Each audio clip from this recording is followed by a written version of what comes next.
Et mesdames et messieurs, bonjour à toutes et à tous, il est 11h, vous êtes sur IRM.radio, c'est l'heure de Crash ton venin. Aujourd'hui avec Koro. Ça va Koro? Ouais. Tu m'as oublié ou quoi? Bah non, ça va ma Koro Toumou? Ouais, ça va. Alors aujourd'hui nous accueillons Sofiane RJD. Ça va Soso? Ça va, on est là, hein. Merci et vous? Bah ça fait plaisir de te recevoir vraiment, mettre à l'honneur Montreuil ce soir, aujourd'hui. Montreuil à l'honneur, on est content. On est là. Et aujourd'hui on va parler avec Sofiane. On va parler de croire en soi. Crois-tu en toi? Ah ça c'est sûr. Sûr. Un bâtard. Alors attention, avant de rentrer dans le vif du sujet, l'interview, on va commencer directement avec RJD, réalité. Ça fait comme ça. Par les anges, me laisse guider. J'ai la haine, mais par les anges, me laisse guider. de retour dans Crash ton venin, c'était RJD réalité. Ouais. Aïe aïe aïe, ça fait mal. C'est du pur son. Ça fait plaisir. Montreuil à l'honneur avec un chanteur, compositeur qui se bat et qui avance, qui a plusieurs registres. Alors, on va parler déjà de toi, Sofiane, un petit peu. On revient. Alors, déjà, tu as grandi où et t'es de quelle origine? Alors, j'ai grandi à Stalingrad à l'époque. J'étais petit jusqu'à l'âge de 10 ans. Après, mon parcours il s'est un peu dévié. Je me suis retrouvé de foyer en foyer, à la rue. Et j'ai dû me débrouiller par moi-même jusqu'à aujourd'hui, à mon âge 31 ans. Tu t'es retrouvé de foyer en foyer à la rue, c'est-à-dire, tu n'as pas grandi avec tes parents? Non, dès la naissance, j'ai été séparé d'eux. J'ai été vite forgé. Des tout petits, dès la naissance. Dès la naissance, d'accord. Dès la naissance. Est-ce qu'on peut dire que c'est pas comme si ta mère l'avait accouché sous X ou pas? Non, du tout, ça a été juste par rapport à des cultures différentes, via mon père qui faisait partie d'un réseau, on va dire, du FLN, oui. Donc qui implique des histoires très importantes entre la France et l'Algérie. Donc oui. Ils m'ont séparé de lui. D'accord. Ils l'ont renvoyé là-bas. Et ma mère, ils l'ont laissée à l'abandon dans des psychiatries en disant qu'elle était folle, qu'elle ne pouvait pas s'occuper de moi. D'accord. Donc ils m'ont placé dans un foyer. J'ai réussi à m'en échapper à l'âge de 10 ans. D'accord. Ah, t'as commencé tes premières fugues à 10 ans? Ouais, voilà, à 10 ans, ils m'ont rattrapé. J'ai trouvé un travail très vite. Très vite. Alors attends, parce que tout ça c'est important. Tu nous dis que tes parents finalement t'es d'origine algérienne. Mais sicilienne. Voilà, algérien, sicilien. Et tu es né en France. Je suis né en France. T'as grandi sans tes parents. Tout petit t'as été placé.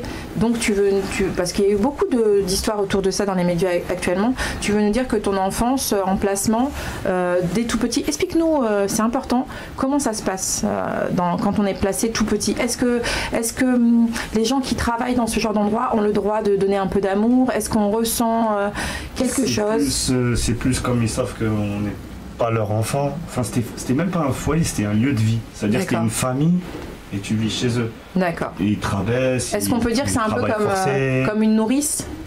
Non. Non, pas du tout. C'est l'enfer. D'accord. Moi, aucun enfant à cette époque ne méritait d'être là-bas. On était 5-6. Ouais, sans vous embêter, si tu peux te rapprocher du micro. Non, t'inquiète. On était 5-6 dans ce truc-là et c'était soit tu taffes, mais... Soit 5-6 dans une famille. Quel âge à peu près? J'étais le plus jeune, moi en tout cas, j'étais le plus jeune. Tes premiers souvenirs, ils débutent à quel âge? 10 ans. À l'âge où j'étais dans ce monde. Et tout ce qui s'est passé avant, t'as une perte comme un trou de mémoire ou... Trou de mémoire. En fait, j'étais perdu par rapport à mes origines, qui je suis, qui est ma mère, qui est mon père, pourquoi je porte un nom de famille qui a des origines, voilà, je savais pas. Il y a qu'à l'âge de 18 ans, vraiment, quand j'ai eu ma première... Non, à 15 ans, pardon, j'ai été émancipé. Attends, tu veux nous dire que... J'ai été émancipé à 15 ans parce que j'ai fait mes démarches pour savoir qui je suis normal à l'âge de 15 ans. Et j'ai récupéré un acte de naissance qui disait que voilà, mon père, il m'a appelé ça. C'est-à-dire qu'avant 15 ans, je savais pas qui j'étais. Personne Tu savais pas qui t'étais? Non, je savais pas qui j'étais. Et tu posais des questions? Ben, j'ai le droit de me taire, c'est tout.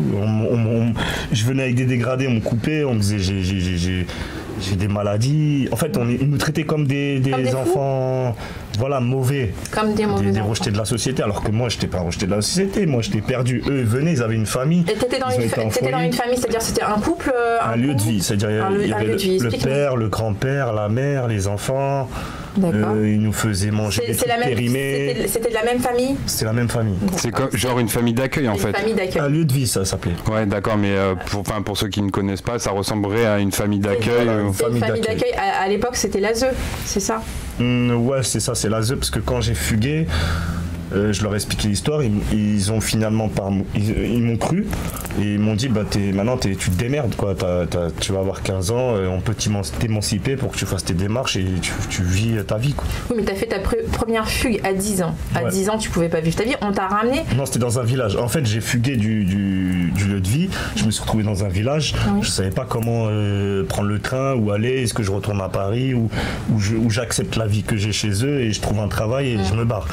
J'étais un peu perdu dans ce que je voulais faire, mais je pouvais plus subir les coups. J'étais petit, je voulais péter un plomb, donc j'ai commencé à trouver un petit travail dans la restauration à 14 ans, je crois, ou 13 ans. Mais là, on va rester encore dans le milieu, on viendra tout ça à la suite.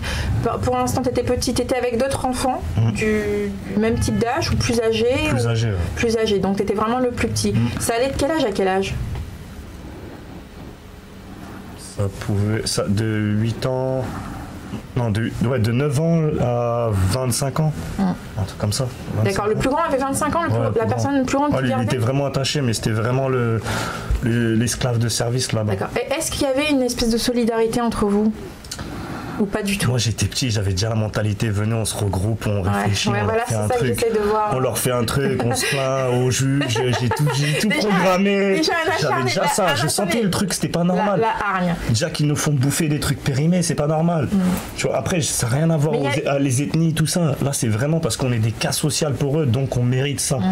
Du travail forcé à 10 ans, mais je faisais une piscine quoi. Il n'y avait pas de contrôle, et ça c'était en plein milieu de la forêt, dans le sud de en Aveyron là, près de Rodez, je crois que c'est ça. Murasson, c'est un village, il y a quoi, il y a 30 personnes. D'accord, et tu sors dans le village, on te tire dessus, donc tout le monde se connaît, on va se dire c'est qui lui, non c'est pas... C'est des idées bien tranchées on peut dire. Ah ouais, moi j'ai programmé mon départ, moi je pouvais pas faire ça à l'instinct, j'ai vraiment programmé en mode malin. Donc une enfance plus ou moins, comme on dit, on en a parlé beaucoup en ce moment, il y a eu d'ailleurs des reportages là-dessus, Zone Interdite, qui a montré que dans certains établissements où les enfants étaient confinés, il y avait de la maltraitance. Et beaucoup de réseaux féministes ont appuyé et continuent d'appuyer pour que les choses bougent et qu'on en parle, parce qu'on n'en parle pas assez. Donc toi, tout ce que tu as vécu, tu l'as vécu dans un petit village. Moi qui ai grandi à Montreuil, j'ai fait aussi plusieurs familles d'accueil. Et j'ai été dans certaines familles d'accueil plus ou moins bien, et dans d'autres, c'était pas du tout... c'était un peu comme toi, le même genre de fonctionnement. Ce qu'on peut en déduire de tout ça, c'est que quand on parle du vivre, prenez le vivre ensemble. Moi, par exemple, j'ai été dans une famille marocaine, d'ailleurs, Madame Ferran, je me rappelle, big up Madame Ferran, qui, elle, j'étais toute petite, qui m'a pris vraiment comme sa fille, moi et ma sœur. Ensuite, j'ai été chez une famille yougoslave, parce qu'on m'a retirée pour me replacer ailleurs, et c'était pas terrible. Je donnerai pas le nom parce que voilà, j'ai pas envie de déblatérer, je suis pas au niveau de la vengeance. Et ensuite, j'ai été chez une famille juive où j'ai été très très bien aussi. Donc c'est plus ou moins une question de chance. Après, j'ai été récupérée par mon père. Mais entre-temps, vu qu'il n'y avait pas de femmes, que j'étais qu'avec des hommes, on nous avait placés. Et c'est pour dire que c'est possible, parce que comme tu vois, je suis de confession musulmane, j'ai été avec une famille juive, et ça s'est très très bien passé. Et je pense que dans toute race et dans tout milieu, il y a des bons et des mauvais. Dans les familles, quand on place les gens, il y a des bons et des mauvais. Et je pense que toi, tu as eu la malchance de tomber dans un endroit confiné, au fin fond, dans un trou perdu. Après, c'est mon mektoub, c'est ce qui m'a rendu un homme aujourd'hui. Ça se trouve, je serais pas ce que je suis aujourd'hui. Exactement. Ça t'a permis sûrement d'avoir ta plume et la rage actuelle. Alors, parle-nous à tes 15 ans. Donc, tu fais une fugue à 10 ans. Après, à 15 ans, raconte-nous comment... À 15 ans, je réussis ma fugue parce qu'en fait, à l'âge de 14 ans, il y avait un hôtel-restaurant qui m'avait proposé un stage. Oui. Donc, il m'a fait faire un stage de 15 jours, on va dire un truc comme ça. En 15 jours, il m'a donné un petit peu d'argent. Et avec cet argent-là, je suis rentré au foyer. Le lendemain, j'ai fait genre que je devais retourner au travail et j'ai été m'acheter un scooter avec cet argent. Oui. Ce scooter, je l'ai garé dans le village. C'est prison break, je te jure. Je l'ai garé dans le village et j'ai fait style qu'ils voulaient me prendre en apprentissage. Ils n'ont pas accepté, ils m'ont mis une claque, ils m'ont dit jusqu'à 18 ans, c'est nous qu'on te gère. Ah, vraiment, ils tapaient. Hein. Parce que c'était un hôtel-restaurant, ils voulaient m'héberger. Ils m'aimaient bien en fait, ils voulaient me loger, ils m'ont dit reste pas dans ton truc, viens, tu travailles ici, on te mettra bien. Et j'avais un avenir qui allait être tracé dans le milieu de la restauration. Ils ont coupé ça, donc je l'ai mal pris. Oui. Le lendemain, j'ai fait genre j'allais au travail, sauf que j'ai pas été au travail, j'ai pris le train. Parce qu'ils ont même pas voulu te donner la chance de. Voilà, ils m'ont pas. Voilà. En fait, donc ils m'ont refusé pour eux, t'étais on va dire un déchet de la société et tu devais. Je méritais. Et tu devais rester en tant que tu devais rester en tant que déchet. Si je travaille, je reviens quand même, alors que j'avais plus de 30 km en scooter à faire, en moto, en bus que t'attends tous les 3 heures. C'était invivable. Donc, mais moi, je me suis dit, c'est le seul objectif pour me faire sortir de ça. Et si je le mérite, je vais réussir. Donc. Tu t'es pas découragé? Je me suis pas découragé. J'ai flippé. Je me suis arrivé à Paris. J'étais perdu. Je me suis dit, attends, j'étais à Stalingrad, je vais faire quoi? Nanana. Je suis arrivé, je me rappelle, j'étais à Saint-Ambroise. Alors attends, j'ai payé mon premier hôtel. Un jeune de 15 ans qui débarque à Paris. Voilà. T'arrives à l'hôtel, vas-y, continue. J'arrive à l'hôtel et déjà que je mets une parenthèse, déjà que c'est galère à 30 ans d'y venir à Paris. À 15 ans. Non mais reprends dans toute franchise. Bah, surtout que j'ai perdu tout repère en plus parce que tu viens de Stalingrad là où tu sais même pas t'es qui et tu reviens, t'as grandi, tu veux retrouver des repères. Moi le premier objectif qui a été c'était administratif. Je me suis dit sans dossier que voilà je serais rien en fait. Alors comment t'as fait? J'arrive, j'ai été à la mairie là où je suis né. J'ai demandé mon acte de naissance. T'es né où? Tout bêtement à Vincennes. Putain, tu refais tout du début. Tout du début, j'ai tout fait. C'est ça qui m'a fait ouvrir les yeux. Après, j'ai vu le nom de mon père, avec qui il était, les origines. À la mairie de Vincennes, ils ont accepté de. Ils ont accepté. J'ai eu la chance, j'ai eu le papier jaune qui datait de avant. C'est-à-dire, j'ai même le nom de ma grand-mère du côté de mon père. Bien. Il y a tout ça. Comme quoi, les archives, ça sert. Voilà. Et j'ai eu la chance qu'il a mis son nom de famille. Sinon, là, je serais vraiment perdu. Et après. J'ai commencé à faire mes demandes de carte d'identité. Est-ce que tu as connu un peu la rue? Tu as été dehors? Ah oui, j'ai été plus de 5 ans. 5 ans dehors? 5 ans. Comment tu faisais 15 ans dehors dans la rue à Paris? Tu étais plutôt à Vincennes, Paris? Non, zone Paris, partout. D'accord, partout. Avant que j'arrive, franchement, là c'est avec la veste en cuir et la petite coupe comme ça, je me pose des questions sur ce qu'il a fait. Non, je barodais, je me suis dit, il faut que je travaille, mais j'ai pas la... faut être propre. En fait, j'ai pensé direct propreté, intelligence et être droit. Au moins, on va m'accepter. Même si voilà. Tu vas y arriver. Même j'ai été à des associations, on me disait, t'es trop propre pour être dans la rue, toi. Si tu sens le parfum, qu'est-ce que tu me racontes? Demander de l'aide. Je disais, mais je travaille, j'ai juste besoin d'un toit ou d'un hôtel ou quoi. Jamais on m'a aidé. Donc tu travaillais, t'as trouvé un travail? Ouais, j'avais trouvé un travail. Dans la restauration encore, sauf que j'ai duré 4 jours. Et parce que je dormais pas. Je pouvais pas continuer. Ils ont pas pu te loger? Ils ont pas pu. Je voyais des gens qui sortaient de la mission locale à l'époque, que tu avais le droit au ticket restaurant, tous ces trucs-là. Je voyais des jeunes, juste parce qu'ils sont en formation, on leur donne des carnets de tickets restaurant. Oui. Moi, j'allais juste demander un hôtel pour pas gâcher mon argent dehors, oui, bien sûr, parce que c'est cher les hôtels, bien sûr. Donc je travaillais pour rien. J'ai arrêté et j'ai commencé à partir en vrille. Bah alors raconte-nous, c'est quoi pour toi partir en vrille? Vendre tout. Vendre tout et n'importe quoi pour s'en sortir? Ouais, ça m'est arrivé de faire des trucs, je suis pas fier. Je suis pas fier, j'ai honte aujourd'hui. Mais tu sais qu'il y a beaucoup de rappeurs qui en parlent même dans leur musique, qui disent voilà, si c'était pas la vie, il y a des choses que si j'avais eu le choix, il y a des choses que j'aurais pas faites. Mais si j'avais pas fait ces choses, j'en serais pas là où je suis. Donc c'est un peu ça. Ouais, il faut coucher pour réussir. C'est un sniper. Le mec il sert à rien, juste là des fois il dit Attends, on a oublié un truc important. La thématique de Crash ton venin. La thématique de Crash ton venin, c'est de dire tout haut ce que tout le monde pense tout bas. Ouais, c'est ça. Et ta fite, il est chaud. Il dit tout bas ce que tout le monde pense tout haut. C'est le sniper, ok. Donc j'en étais où? Oui, donc c'était difficile et il y a pas mal de rappeurs qui le disent, qui n'ont pas peur de dire voilà, c'est un peu le serpent qui se mord la queue. Parce que comment faire autrement? Parce que c'est facile de dire c'est pas bien. Mais il faut être à la place de la personne. Voilà. Si t'as pas là où manger, si t'as pas là où dormir, il fait froid dehors, on le voit bien pendant... J'étais jeune, j'étais pas prêt pour ça en fait. Et 15 ans, t'as pas eu droit au harcèlement dehors Je me suis défendu. Donc oui, parle-nous un peu de ça, parce que c'est vrai que la vie dehors c'est pas facile. T'es plutôt beau gosse, t'es pas moche. Non mais... Ça y est, ça commence. D'ailleurs, vous avez des capotes entre les deux, au cas où. Genre, on est bien les invités, normal, tu vois. Laisse-le mourir. Vas-y. Donc, il m'a déstabilisé. Il t'a déstabilisé, hein. C'est son taf en même temps. T'es une belle femme en même temps, c'est normal aussi. C'est ça que je les ai mises.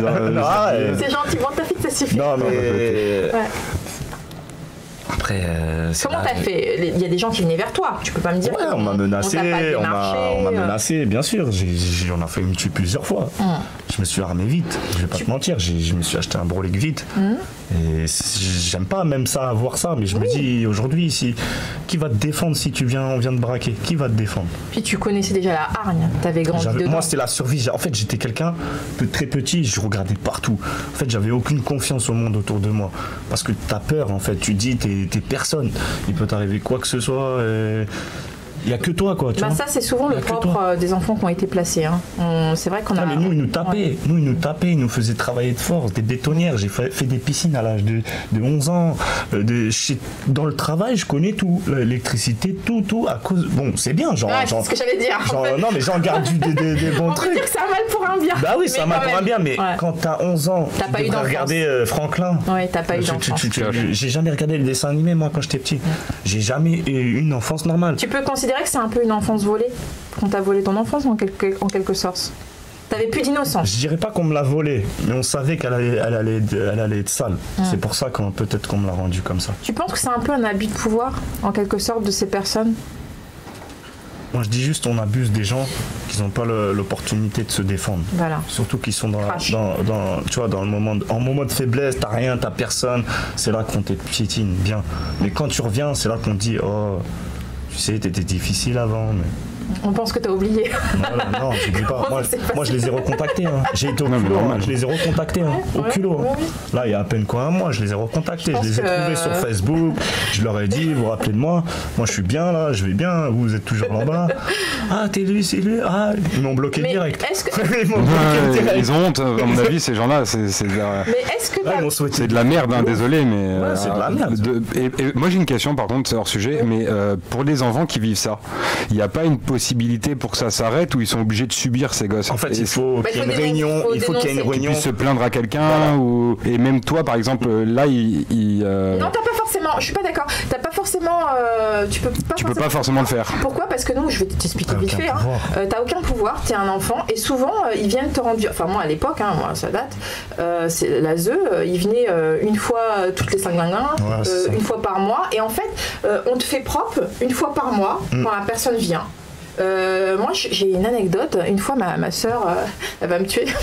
Elle a eu la varicelle et en fait ils se sont, comme c'était sur 2 niveaux, ils sont restés en haut et ils m'ont laissé, c'est moi la gamine qui soignait ma petite soeur et bizarrement Nectoum, je l'ai pas attrapé alors qu'il y avait que moi, on était en bas comme des rats et eux ils étaient en haut à l'étage avec le piano et tout ce qu'il faut et nous on était en bas dans une chambre isolée.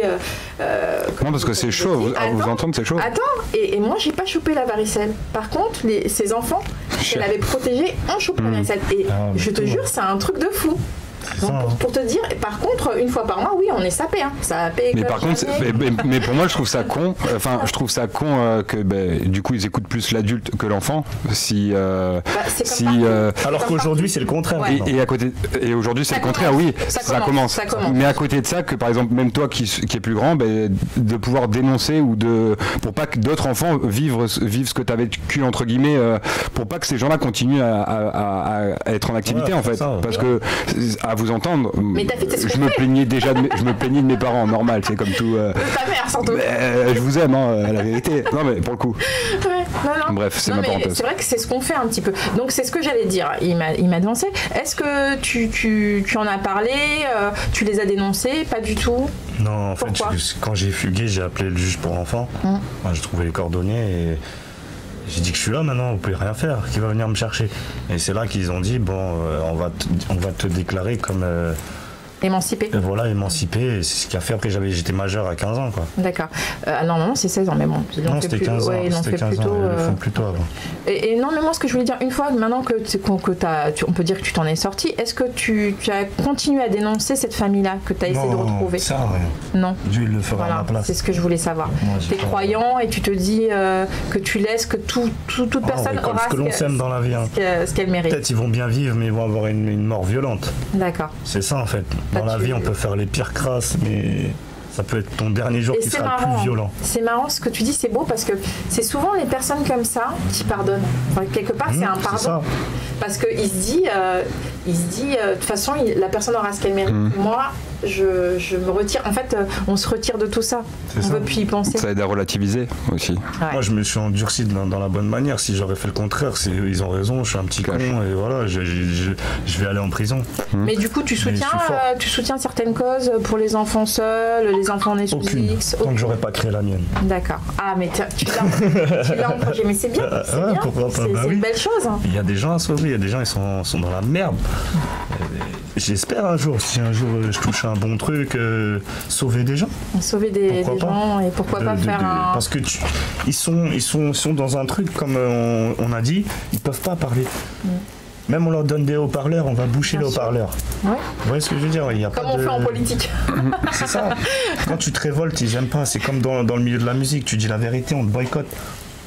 Alors justement, du coup, l'école, tu n'y as pas forcément mis trop les pieds, puis finalement. Non, c'était plutôt dans la cuisine, c'était CAP J'ai cuisine. fait du CNED. Du CNED, d'accord. J'ai fait du CNED, service par correspondance. Bon, oui.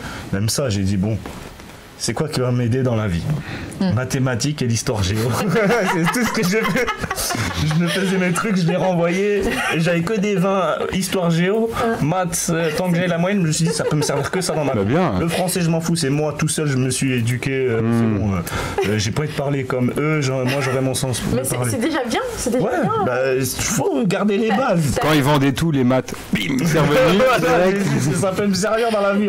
T'avais des objectifs déjà. Bah oui, j'étais obligé. C'était soit ça, soit je vais être clochard. Et même clochard, quand j'étais dehors, je disais à des clochards, frère, lève-toi. Lève-toi.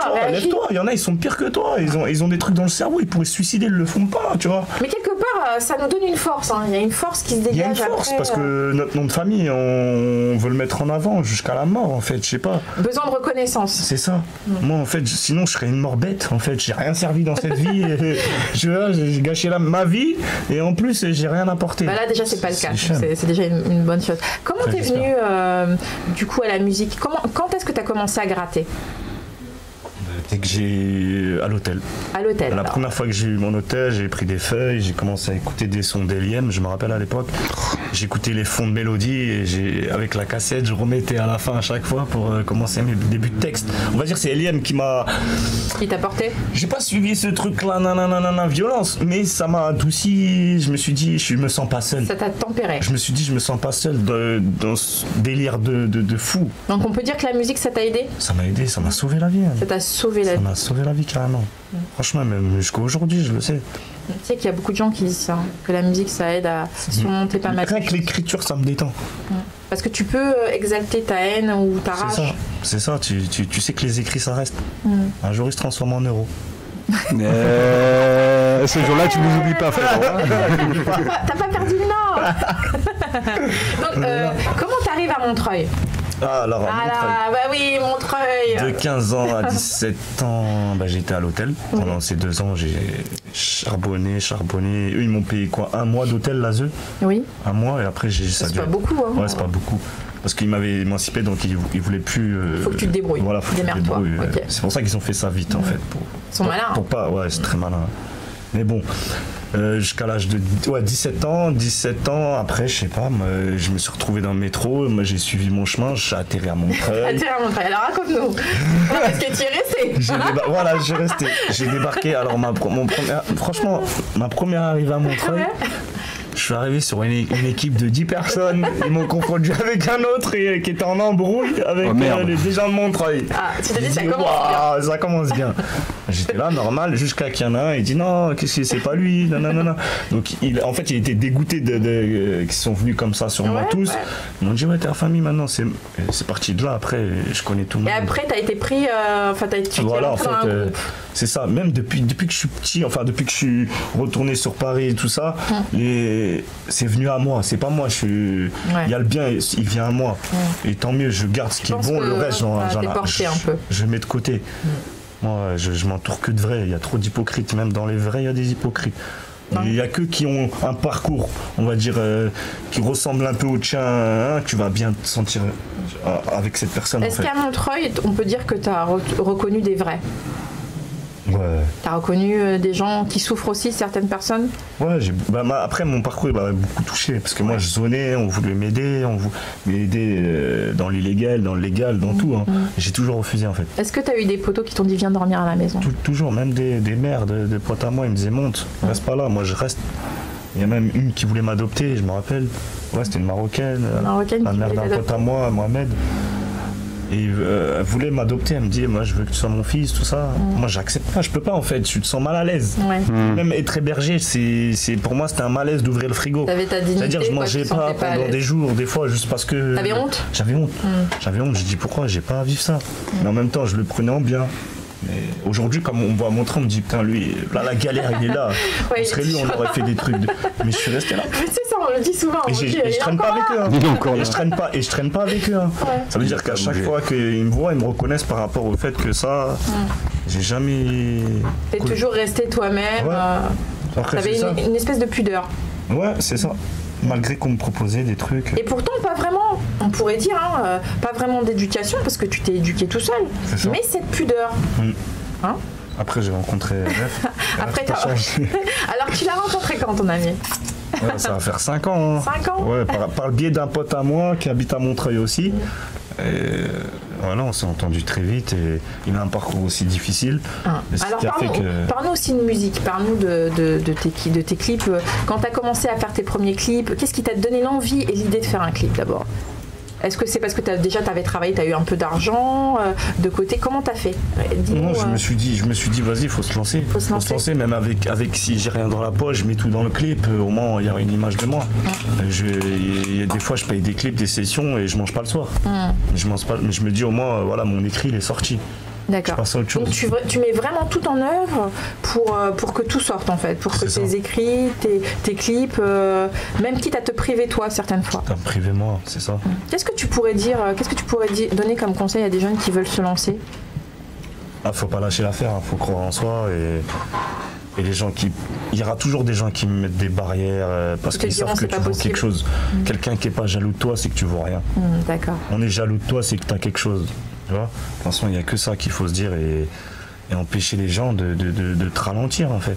Parce qu'il n'y a que ça, l'impression, on vit dans un monde, je dois savoir quitter, donc toi t'es mieux que moi, je vais t'empêcher d'avancer. Ça ne veut pas dire aussi que tu as su t'entourer de bonnes personnes, parce que pour faire des clips, pour faire tout ce que tu fais avec ton propre budget, explique-nous un peu comment tu as trouvé les bonnes personnes, comment tu as démarché quoi. Par moi-même, j'ai cherché les... Tu as été tapé aux portes. Ouais. On t'a pas toujours dit oui, des fois on t'a dit oui, des fois on t'a dit non. Beaucoup de refus qui demandent de l'argent, contrepartie. Crash. Parce que voilà, on n'est pas connu, donc on doit payer, même des simples publications pour être mis en avant dans une page, il faut payer. Tu pourrais dire que quand t'es pas connu, c'est vraiment hard de démarrer, de te lancer.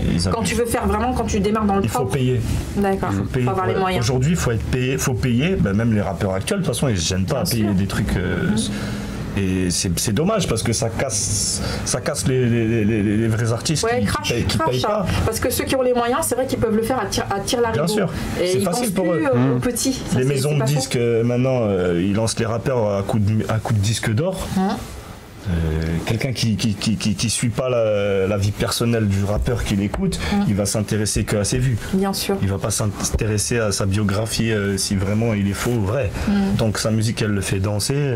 Tu penses que maintenant on s'intéresse plus vraiment aux artistes ? On s'intéresse pour moi. Si tu arrives à avoir un bon label, c'est bien. Et mais sinon, ils vont se terminer. Nous les vrais on va les terminer. C'est fini. Ils ont fait leur temps. Ils ont attiré que des. Attention. Tu vois, des gens pas beaux, pas... Non, mais clairement. Et il y en a beaucoup, ils disent, ouais, genre maintenant, c'est beaucoup plus simple pour les artistes, il y a Internet, pour être vu et tout. Mais non, c'est pas beaucoup plus simple. Parce que quoi qu'il arrive, il faut payer, comme tu as dit, sponsoriser une vidéo. Donc quoi qu'il arrive, c'est toujours ceux qui ont de l'argent qui ont toujours plus de facilité à être vus. C'est ça. Et c'est surtout, c'est pas forcément plus talentueux. C'est-à-dire que c'est pas forcément. Souvent, des fois, il y a même justement, il faut se poser la question. Pourquoi tu payes? C'est que t'es gêné. C'est que. Forcément, c'est que tu te dis que ça va pas faire vraiment des vues de fou. Ouais. Si tu te lances déjà de payer, attends un peu et paye après. Mais si tu payes direct, tu laisses pas les vrais avis des gens. Donc, parce qu'aujourd'hui, même des commentaires se payent. Même des commentaires. On en parlait des fois. Mais des fois, on en parle ici. Des commentaires. Sur Insta, on en parle. C'est abusé. Et business is business. Hein. Il faut qu'il se fasse des thunes, hein. Facebook. Moi je vendrai jamais mon âme pour ça en tout cas. Donc, mes écrits vaut plus que des millions d'euros. Parle-nous de ton, ton premier clip. Bon, ça t'a donné envie de faire le reste. Enfance difficile. Voilà. Enfance difficile. De toute façon, t'as tout dit. Hein. Alors, ça t'a donné la niaque d'avancer. Je me suis dit, j'ai quelque chose, donc mieux vaut s'en servir. Et tu as vu que ça a plu. Tu t'es dit, c'est quoi qui t'a donné le courage de continuer, de persévérer? Je recevais beaucoup de bons retours, hein. Franchement, beaucoup de bons retours. Des gens, ils me disaient, tu mets de l'autotune, gna. Donc, je m'essayais d'adapter au système d'aujourd'hui. Mais si je fais que du conscient avec ma voix, à moi-même cache comme ça, les gens, ils vont dire, c'est trop conscient, c'est trop doux. Donc, on essaie de s'adapter pour plaire à tous. Donc, c'est pour ça que des fois, je fais auto, des fois, j'en fais pas. Du regard des autres? Non, même pas. C'est que je veux que les gens, ça leur rentre dans le crâne. En fait, je suis pas en train de chanter pour te faire danser ou pour te faire comprendre que c'est juste un son comme ça. Non, écoute et peut-être ça te servira en fait. Moi, j'ai écouté pas mal de tes trucs. L'un de mes préférés, moi, c'est Réalité. Alors, j'ai pris quelques phrases que tu dis qui m'ont interpellée. Les médias nous voilent la face sur le monde. Les vérités sont censurées. Alors, ta phrase, elle est tellement véridique. C'est ça, hein. C'est vraiment ce qui se passe en ce moment. On en parle, mais quotidiennement. On peut dire que. Des fois, il y a des trucs que j'ai écrits il y a 2 ans, ça se passe aujourd'hui. Ouais, t'es précurseur. C'est ça. Il y a un autre comme ça, Kerry James. Mais lui, c'est un autre délire. Non, mais c'est d'une telle force, et c'est tellement vrai. Il y a tellement peu maintenant de médias qui sont conformes et qui restent dans les règles. On en parlait même ce matin, hein, quand j'ai pris les transports. Il y a une intercation entre 2 personnes. J'en parlais à ta fille tout à l'heure. J'ai dû me mettre au milieu pour m'interposer. On sentait une haine. Et c'était simple. En plus, c'était standard. C'était genre la black debout, la babtou assise, la cadre. Et ils se fritaient. Et moi, je les ai recadrés. Je leur ai dit, mais ça sert à quoi? Faites-vous des bisous? Non, je leur ai pas dit ça non plus. Mais j'ai expliqué à la dame qu'il y a des manières de parler. C'est vrai qu'elle avait agressé l'autre dame et qu'on sentait que c'était par rapport à tout ce qui se passe à la télé. C'est-à-dire qu'elle a une espèce de haine qui se dégageait d'elle, c'est juste l'autre personne qui l'a dérangée, quoi. Alors qu'un simple, vous pouvez vous déplacer s'il vous plaît, ou enfin il y a des manières de parler, on sent que c'est sur le point d'éclater, on le sent. C'est ça. Et donc dans tes paroles, dans tes morceaux, je retrouve beaucoup ça. Alors il y a aussi le temps qui passe. Alors écoute bien, on n'entend rien sous terre. J'ai jamais voulu donner mes seufs, c'est pour ça que je suis au point mort. Ça aussi c'est une phrase qui veut dire beaucoup. Alors ça veut dire quoi grosso modo? Les seufs c'est les fesses, hein. On va parler parce qu'on parle en... C'est pas tout le monde qui comprend. Voilà. T'as jamais voulu donner tes fesses, c'est pour ça que t'en es au point mort. C'est vrai. Moi, je trouve ça parce qu'aujourd'hui, c'est facile.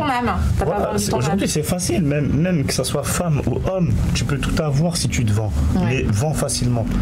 Si tu te vends avec ton respect, ta fierté, il faut qu'on te respecte. Tu vois, aujourd'hui, maintenant, on te respecte que si t'as de l'oseille, si t'es bonne, si t'es frais, si t'as quelque chose à vendre pour eux, déjà. Avant de penser à toi, ils vont penser à eux. Donc, moi, jamais je me vendrai. Même tu proposes un contrat, si tu me respectes pas, qui je suis, j'ai rien à foutre tes millions d'euros. Je sais qu'ils vont m'attirer que du mal, tes millions d'euros. Tu comprends? Donc, je préfère faire des vrais millions d'euros, que je mette bien ou que je les mérite, que des gens qui me donnent 1 million d'euros avec. Et surtout, ça veut dire que t'en es là où t'en es, pas parce que t'as pas de talent, mais parce que justement, tu n'as pas renoncé à toi-même, à tes propres valeurs. Renoncé, hein. Après. Et c'est compliqué pour les gens comme ça qui veulent se lancer, qui veulent rester eux-mêmes. C'est vraiment compliqué parce que souvent ils sont au point mort ou ils sont obligés de tout recommencer à zéro comme Ko. Ils sont obligés de tout recommencer à zéro. Non mais clairement, et comme toi, t'avais eu du mal dans ton enfance à être toi-même, tu n'avais pas de possibilité d'être toi-même. Maintenant que tu peux le faire, allez tous vous faire foutre. Je serai maintenant moi-même et il n'y aura plus personne qui pourra m'empêcher de le. Il y a aussi une marque de vêtements que je vais lancer, on l'a porté même. D'accord. On te le souhaite. On te le souhaite. Il y a aussi c'est la vie. Alors que du vrai dans mes récits, il y a des fous partout, pas qu'à l'asile. Ça aussi, ça veut dire beaucoup. C'est vrai. Ça veut dire beaucoup parce que ce matin, j'y ai pensé. Quand j'ai vu les bonnes femmes, je dis oh là là, il y a des fous partout. C'est vrai. Ouais, tu veux dire dans le monde dans lequel on est aujourd'hui. Être fou aujourd'hui, c'est considéré comme une maladie, alors qu'il y en a partout, ils sont pas malades. Tu comprends, tu dis du vrai, t'es fou. Ouais. Même les plus vrais en France, on les a tués. Il y en a beaucoup dans la politique, je crois. En plus, il y en a beaucoup. Ça, il a craché lui. Et voilà, il faut qu'il crache. Mais non, mais c'est vrai qu'aujourd'hui, t'es fou. T'as quelque chose à donner, t'es intéressant. Demain, je viens avec la gueule complètement déglinguée. On va se dire, il a un truc, lui. Il est différent. Donc, il faut être différent. Alors qu'on est tous pareils. C'est pour ça que j'aimais bien cette phrase. Il y a aussi Walou. Personne ne remplit mon frigo. La rue, la vraie, c'est pas des lol. Alors, c'est vrai. La rue, quand on la connaît vraiment. Voilà, parce qu'aujourd'hui, il y a des rappeurs qui rappent la rue. Ils n'ont jamais dormi dehors, tu vois, quand. Même Bicrave, ils n'ont jamais fait ça. Ils vont envoyer des petits chercher des canettes. Et ils ont jamais. Ça, je comprendrai jamais. Pourquoi? Et même les gosses, même certains de quartier qui se disent mais wesh, on se fait berner. Je vais aller en prison, c'est pas lui qui va m'envoyer un mandat. Hein. Ouais, il aurait été pour une canette de coca. Ouais, c'est vrai. C'est bête. Mais aujourd'hui, je comprends pas. Moi, les types, ils sont là, ils veulent vite bédap. Ouais, Niska, ouais, ça. Ok, on respecte le côté artiste. Oui. Mais frère, t'incites les gens à faire de la merde. Tu vois, et après tu dis que t'es bien. C'est pas possible. Ça marche pas. C'est soit la rue ou le rap, poteau. Ouais. Tu peux pas mélanger les deux. Tu vois, c'est impossible. Tu penses qu'il y a des choses qui ne peuvent pas s'allier en fait. On peut pas tout mélanger. T'es dans la rue, tu serais pas autant une poucave dans tes musiques. Tu vois ce que je veux dire? Un vrai, il dit pas ouais, j'ai bicra, j'ai braqué. Tu vois ce que je veux dire? Tu le dis facilement et Zama, tu vis bien. Il n'y a pas de police qui vient de chez toi. Tu sais, demain, je vais dire j'ai tué un homme dans ma salle de bain et il va rien m'arriver. C'est chelou là. Mais tu sais qu'il y en a plein qui le disent. Ouais, mais pourquoi? Parce que les maisons de disques, ils se nourrissent de ça. Ouais, tu penses que parce que le mal, ça attire l'argent. En fait, toi, ce que tu dis, c'est que les gens te donnent un genre, mais qui connaissent pas vraiment la réalité de la vie dehors. Parce que eux, ils s'intéressent pas à quitter toi, ils veulent te fabriquer. Aujourd'hui, c'est ça. Je pense que c'est des concepts. C'est ça. D'accord. Et il y a aussi je fais mes bails. Il n'y a que Dieu qui peut me faire taire. C'est vrai. Ça veut tout dire. Ça veut dire tu peux être n'importe qui. Moi j'aime bien cette phrase. Parce que ça veut dire tu peux être n'importe qui pour moi. T'es comme moi. Il n'y a que Dieu qui peut me stopper. Et ça, ça veut dire que t'as la flamme. Ouais, c'est... Qu'est-ce qu'il en passe, ton ami? Non, c'est important. Non. Ça résume bien. Hein. Alors, on en a parlé tout à l'heure. Enfance difficile, j'ai terminé par celle-là. Épreuve intensive, ma vie n'est pas un long fleuve tranquille. Ouais. J'aime bien cette phrase. Et j'aime beaucoup parce que ce clip, c'est marrant parce que on voit le panoramique de Montreuil. On a l'impression vraiment que c'est bas budget en plus. Exactement. C'est vraiment et c'est celui qui a le plus boom de tout. Mais alors que c'est vraiment. Moi, c'est celui qui m'a marqué. C'est celui qui m'a marqué aussi. Hein. Non, mais il y en a beaucoup qui me disent ça. Moi, je suis là, je dis mais j'aime pas. Même moi, je l'aime pas. Je vous jure, j'aime pas, mais c'est le seul son où j'avais le seum. En fait, j'ai craché ma haine sans faire l'artistique, l'image. Je dis, vas-y, je m'en tape. Je leur montre qui je suis. T'as fait leur simplicité, t'as filmé les immeubles. On a un panoramique sur tous les immeubles de Montreuil et il a quelque chose en fait. Il a une âme en fait. Et cette phrase, elle était forte. On m'a beaucoup dit enfance difficile. Même des gens, je suis choqué qu'ils me disent ça alors que. Ils s'y retrouvent dedans. Parce que quand. Ouais, possible, mais moi, même moi, quand j'écoute ce son, tu vois. Même moi, on m'appelle enfance difficile des fois. Même lui, il me dit l'enfance difficile. C'est devenu son surnom pour moi. Je m'appelle comme ça des fois. Je l'ai pas encore mis dans mon répertoire, mais c'est un enfant difficile. Alors, tu nous disais, parle-nous de ce que tu as fait dernièrement. Vous venez de tourner un clip. C'est pas la même. Ouais, avec Élève Bad. Ouais, parlez-nous-en. Tous les deux. La connexion, franchement, elle se fait bien. Hein. Ouais. Après, lui, comment dire, il a son côté de style de musique. Moi, je trouve que ça s'associe au mien. Après, c'est le destin, hein, qu'on fait des sons ensemble. On sait jamais, hein, si ça pète, hein, on sera ensemble. Hein, je laisse pas de déco. Hein. Ça, c'est sûr. Mais c'est le seul avec qui vraiment où je suis détendu et je me ressens quand je pose. Et qu'est-ce qu'il fait? Il chante dans le morceau Ouais, il pose. On a fait plusieurs featuring. Ensemble c'est la vie. Ça fait longtemps qu'on pose ensemble et de jour en jour on découvre ce qu'on peut amener dans la musique. Ce titre, il parle de quoi? Toujours la vérité. On sort pas de la vérité. Eux et nous, c'est pas la même. C'est pas des lol. C'est pas des lol. Donc c'est ça le titre? Ouais, c'est pas la même. C'est pas la même. En fait, t'es en train de dire qu'il y a deux France, toi aussi. Quelque part, t'es en train de dire qu'il y a deux France. Eux et nous, c'est pas la même. Pas que la France. Alors, il n'y a pas que la France, il y a tout le monde entier. Les gens, ils croient, ils sont venus comme ça, ils sont tombés d'un arbre. Il y a les vrais, il y a les faux. Tu vois, tu peux pas aller plus clair. Tu vois, il y a les vrais, il y a les faux. Il y a ceux qui aiment être faux pour vendre du vrai. Il y a ceux qui sont vrais qui veulent se faire passer pour des faux. Tu penses que les gens sont perdus avec eux-mêmes? Ils sont perdus eux-mêmes. Il y a que les gens qui sont censés dans leur tête, qui ont un vécu qui les a forgés, qui savent se retrouver dans la merde. Tu penses que les gens sont plus conscients des réalités à cause des réseaux sociaux? Tu penses qu'ils se créent des vies? Les réseaux sociaux, ça travestit les gens aujourd'hui. Non mais vraiment. Les gens, non mais c'est mort. Même aux toilettes, c'est bon, mais on le sait. Tu vois ce que je veux dire? Je comprends pas ça, tu vois. Même aujourd'hui, même à moi, qui est pas connu ou quoi, il y a des meufs, ils se font passer pour des meufs à moi. Et ça, je comprends pas, ça, les gens comme ça. Laissez-moi tranquille. Justement, parle-nous des femmes. Ah, c'est que ça marche alors. C'est un truc de fou. Si t'as besoin d'un coup de main, appelle. T'as vu comment il est? Tranquille. Non, mais c'est. Parle-nous des femmes, bien justement. Quand justement il y a plus ou moins de notoriété, là. En fait, moi, comme j'ai pas grandi dans ce truc-là d'être facile avec ça, comme mon image, j'y tiens. Je me dis, une femme, elle peut me détruire mon image. D'accord. Et pas croire en moi, en ce que je suis vraiment. Et que penser au côté artistique. Au côté matériel. Tu n'as pas confiance. C'est bidon. C'est pas que j'ai pas confiance, c'est que. Je reçois des messages de ouf.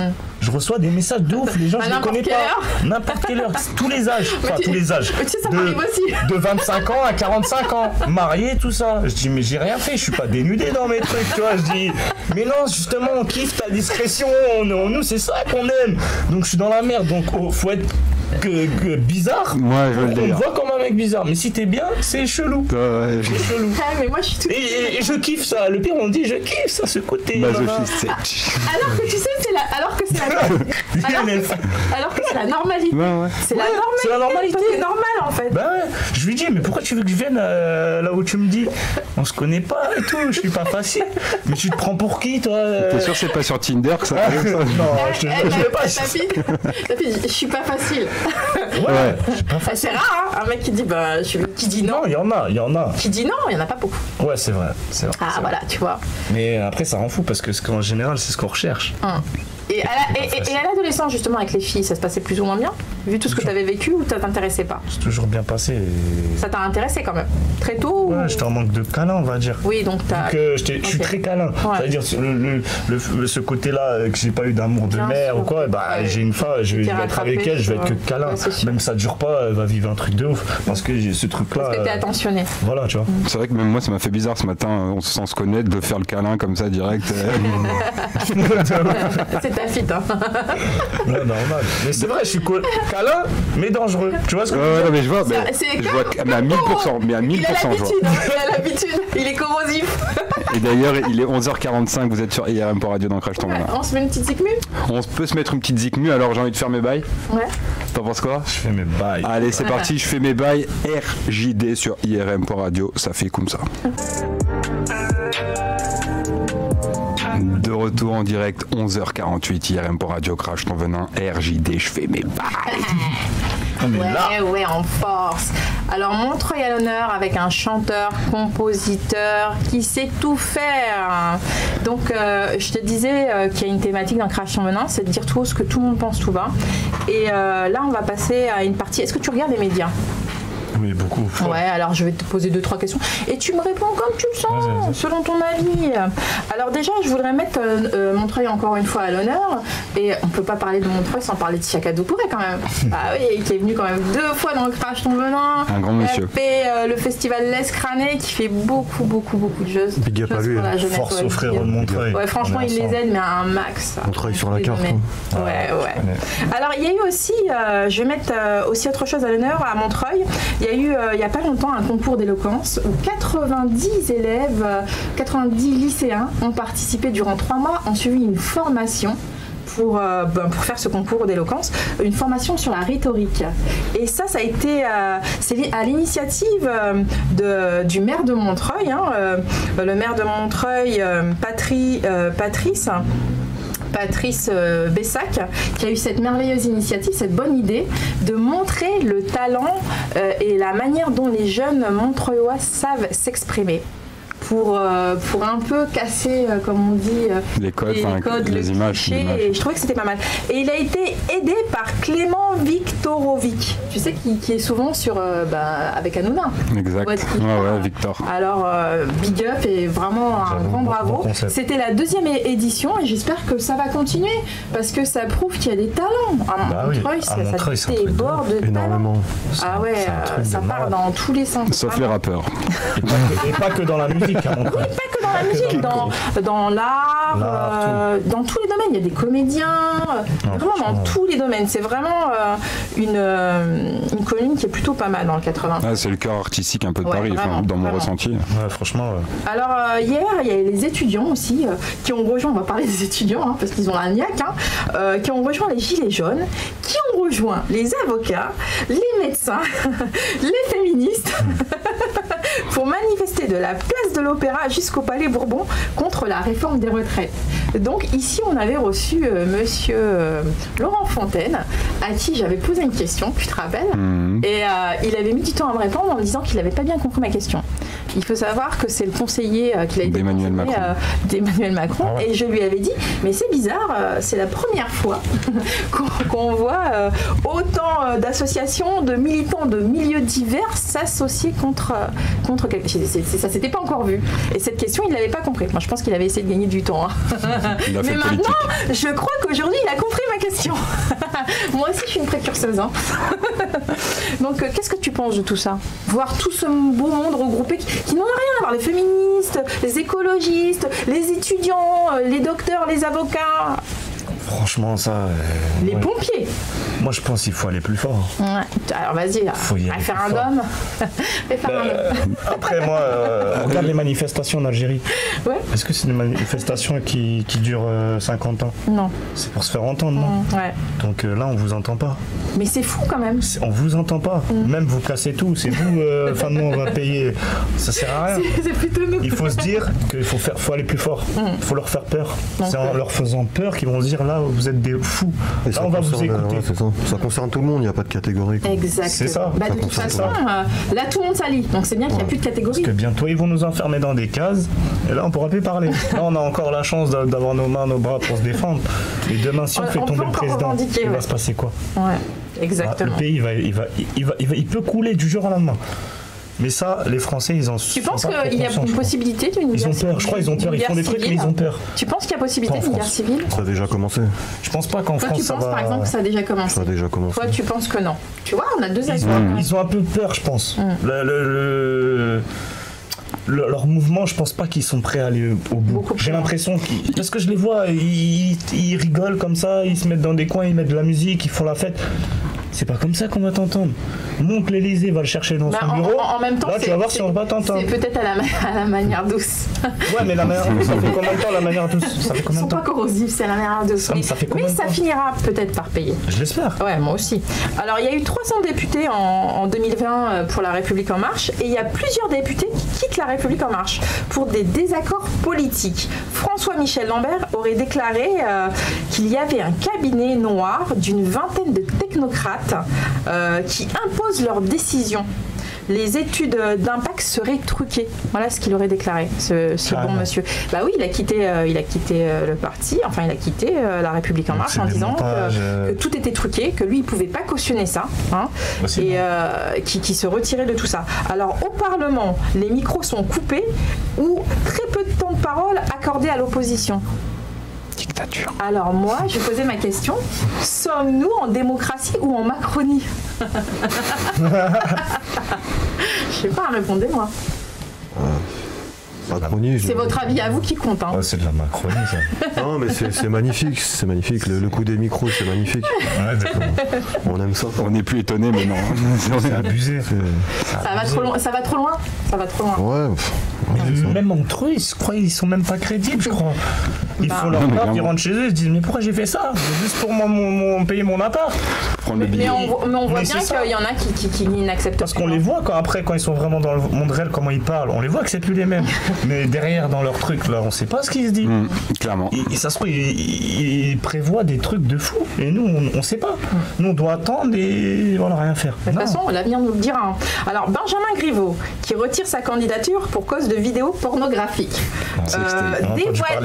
Dévoilé par Pavlansky, un extrémiste russe qui dénonce l'hypocrisie du candidat. Alors ma question, est-ce que c'est bien que les électeurs voient le côté débridé des politiques? À ton avis, est-ce que c'est bien? Eux se permettent de voir tout dans notre vie. Pourquoi nous, on va pas voir les leurs? Ça se trouve, c'est des pédophiles, on vote pour toi. Ouais, tout va bien. Non, toi, tu es pour qu'on aille. Ah oui, parce qu'il y a eu un débat là-dessus où pas mal de monde dit oui, mais c'est personnel. Et ben nous, notre vie aussi, elle est personnelle. On rentre dans les limites de l'intime. Toi, tu penses que quand on est un personnage public, on est amené à être jugé? De toute façon, t'as choisi d'être dans le monde public. Forcément, il y a des gens, ils vont vouloir fouiller dans ta vie. Surtout que lui, il avait privilégié, malheureusement ils ont assez de sous pour se protéger. Faut arrêter les conneries. Il avait privilégié le côté familial, les valeurs. Du coup, d'accord, mais du coup, c'est parti. Ouais, on les a vus ces valeurs. Ouais, on les a vus. Ils ont été bien exposés. Il aurait voulu vraiment protéger sa vie de famille, il l'aurait fait. Ouais. Là, tu penses que je pense qu'il s'attendait pas à celle-là quand même. Non, il s'attendait pas, c'est sûr. Et quand tu fais un truc comme ça, tu te dis un jour l'autre, on va me cramer. Ça a été un coup de grâce. Et il y a beaucoup de politiciens maintenant qui ont peur. Parce que apparemment, il aurait d'autres vidéos et il aurait menacé de les balancer. Donc, c'est pour ça qu'il y a des problèmes avec son avocat d'ailleurs. C'est de la politique réalité tout ça maintenant. Exactement. On va appeler ça comme ça, je crois. Tu penses que les politiciens ont trop regardé les anges? Ouais, peut-être, j'en sais rien. Et en plein milieu, Marine Le Pen, c'est Loana. T'es dur. Il est dur. Bâtard. Alors, le ministre, on revient les gars, le ministre de l'Intérieur, Christophe Castaner, accusé d'avoir couvert des agressions sexuelles au sein de la police nationale. Chaud. Il a couvert des agissements du docteur Frey. 9 personnes ont porté plainte. On parle bien de Monsieur Castaner. 9 personnes. Ouais, Monsieur Castaner savait depuis le 24 octobre 2018, selon une lettre faite au syndicat Vigie, le syndicat Vigie, qui demande sa démission carrément. Apparemment, il aurait couvert ce médecin qui aurait été accusé par 9 personnes. Il faut assumer. Alors, question. Fallait pas ouvrir les. Ma question. Castaner veut contrôler les vidéos de violences policières. Est-ce raisonnable? Veut contrôler Comment elle t'emmène ça sur un plateau? Est-ce raisonnable? Il veut contrôler ce qui se passe dans les manifestations avec les gilets jaunes, les violences policières. Il y a des vidéos même ils sont passés pour des keufs et ils nous matraquent donc. Mais lui, il veut contrôler. Il est pour contrôler les images, c'est-à-dire. Et on voit bien que même avec ce qui s'est passé, celui qui a eu le thorax écrasé, que ce soit avec Adama Traoré et tout, quand il y a des vidéos, et elles sont bloquées. Elles sont bloquées par les responsables qui mettent du temps à les regarder. Et lui, il veut encore avoir une emprise dessus. Alors ma question, est-ce que c'est bien raisonnable vu les accusations portées sur Monsieur Castaner? Quelque part, c'est raisonnable. Peut-on avoir confiance en lui? C'est un petit peu raisonnable pour les victimes. C'est un peu trop tard. Aussi. Ouais, c'est un peu trop tard. On va voir son mari mourir. des millions de fois sur internet, je pense pas que c'est plaisant pour la victime. Donc toi tu penses par exemple que justement il y a des avis, j'aime bien vos avis parce que non mais clairement. Ouais, vas-y, toi tu penses que c'est frustrant, ça peut être frustrant pour la famille de leur voir mourir. Moi je pense que le peuple a besoin de savoir qu'il y a des violences policières, mais la famille n'a pas demandé de voir la victime. De voir la vidéo, ouais c'est vrai qu'il faut penser aux familles. Effectivement, je pense qu'il y a beaucoup de... le côté humain il part direct. C'est vrai. C'est vrai qu'on oublie souvent, maintenant avec internet, les vidéos, on oublie le côté humain derrière, le côté familial. Dès qu'il y a une baston, ça se trouve ce matin j'ai été filmé à mon insu. Exactement. Non mais clairement. Une noire cherche la merde. Hashtag et tout. En plus avec le t-shirt crache ton venin. Ah ouais, à double sens. Crache ton venin. Jusqu'à un bon cobra. Non, c'est un anaconda. Ça y est. Ah ouais, c'est sûr. Moi. Ça y est. La vie, heureusement, elle m'a donné ça. Heureusement, putain. Ouais, les gars. Alors, on revient sur Monsieur Castaner. Castaner, arrêtez de me faire rire. Monsieur Castaner aurait dévoilé que 80% des victimes de violences conjugales ont jugé satisfaisant les accueils au commissariat, grâce aux mesures recommandées par les Grenelle. Grenelle que moi-même j'ai fait. Par les mesures recommandées au Grenelle. Alors, apparemment, il aurait fait cette étude auprès de 635 victimes. Seulement 2%, écoutez bien, seulement 2% auraient fait état de discrimination. Alors, ma question, quand on entend les accusations portées sur le ministre de l'Intérieur, peut-on croire en son étude? Je sais pas. Moi, je ne crois pas, moi. Moi, je suis pas dedans. Tu crois pas? Non, moi, je peux pas donner mon avis. Après, c'est pas que j'y crois pas, mais je sais pas. Il y a plein de trucs chelous. Finalement, si on fait autant de Grenelle, c'est qu'il y a des femmes qui sont de plus en plus victimes. C'est qu'il y a des femmes qui ne dénoncent pas non plus. Il y a des femmes aussi, ils se font taper. Hein. Exactement. Moi, j'ai connu des femmes qui sont là, des patates et tout. Tu te dis, mais moi, je suis un bonhomme, je te fais rien. Et c'est ça qui fait qu'aujourd'hui, je suis bonhomme. Mais des fois, voilà. T'as pas envie, mais. Il y a des victimes des deux côtés. Hein. Bah mais souvent, bien souvent, quand ils sont reçus dans les commissariats, sont-ils bien reçus? Parce que il y a pas mal de gens. Moi, pour avoir fait les Grenelles, il y a pas mal de gens, que ce soit des hommes ou que ce soit des femmes, qui disent qu'ils ont été méprisés. Quand lui nous dit, il nous sort un chiffre de 99% et qu'il n'y aurait que 2%. Quand tout à l'heure on parlait, on nous disait qu'il y avait des technocrates, plus de 20 technocrates qui donnent des consignes et que les chiffres sont truqués, on peut se poser des questions. Ah oui, carrément. Voilà. Donc on va parler d'un truc un peu plus rigolo quand même. Allons-y, je voulais quand même rappeler que depuis 2020, il y a 12 femmes qui ont été victimes depuis le début 2020 de leur ex-compagnon ou de leur conjoint. Donc je voulais quand même le souligner suite à ce qu'on vient de dire. Alors un truc un peu plus marrant, alors un comique populiste à l'Elysée, ça vous dit ou pas? Un nouveau Coluche, Cyril Hanouna. On aurait dit qu'il projetait dans quelques années ou peut-être beaucoup plus tard accéder à la présidence avec tout ce qu'il voit. C'est vrai qu'il en voit pas mal quand il fait ses émissions. Il se dit tout est possible vu tout ce qu'on a entre les Balkany, la porno monsieur. Il raconte tout lui.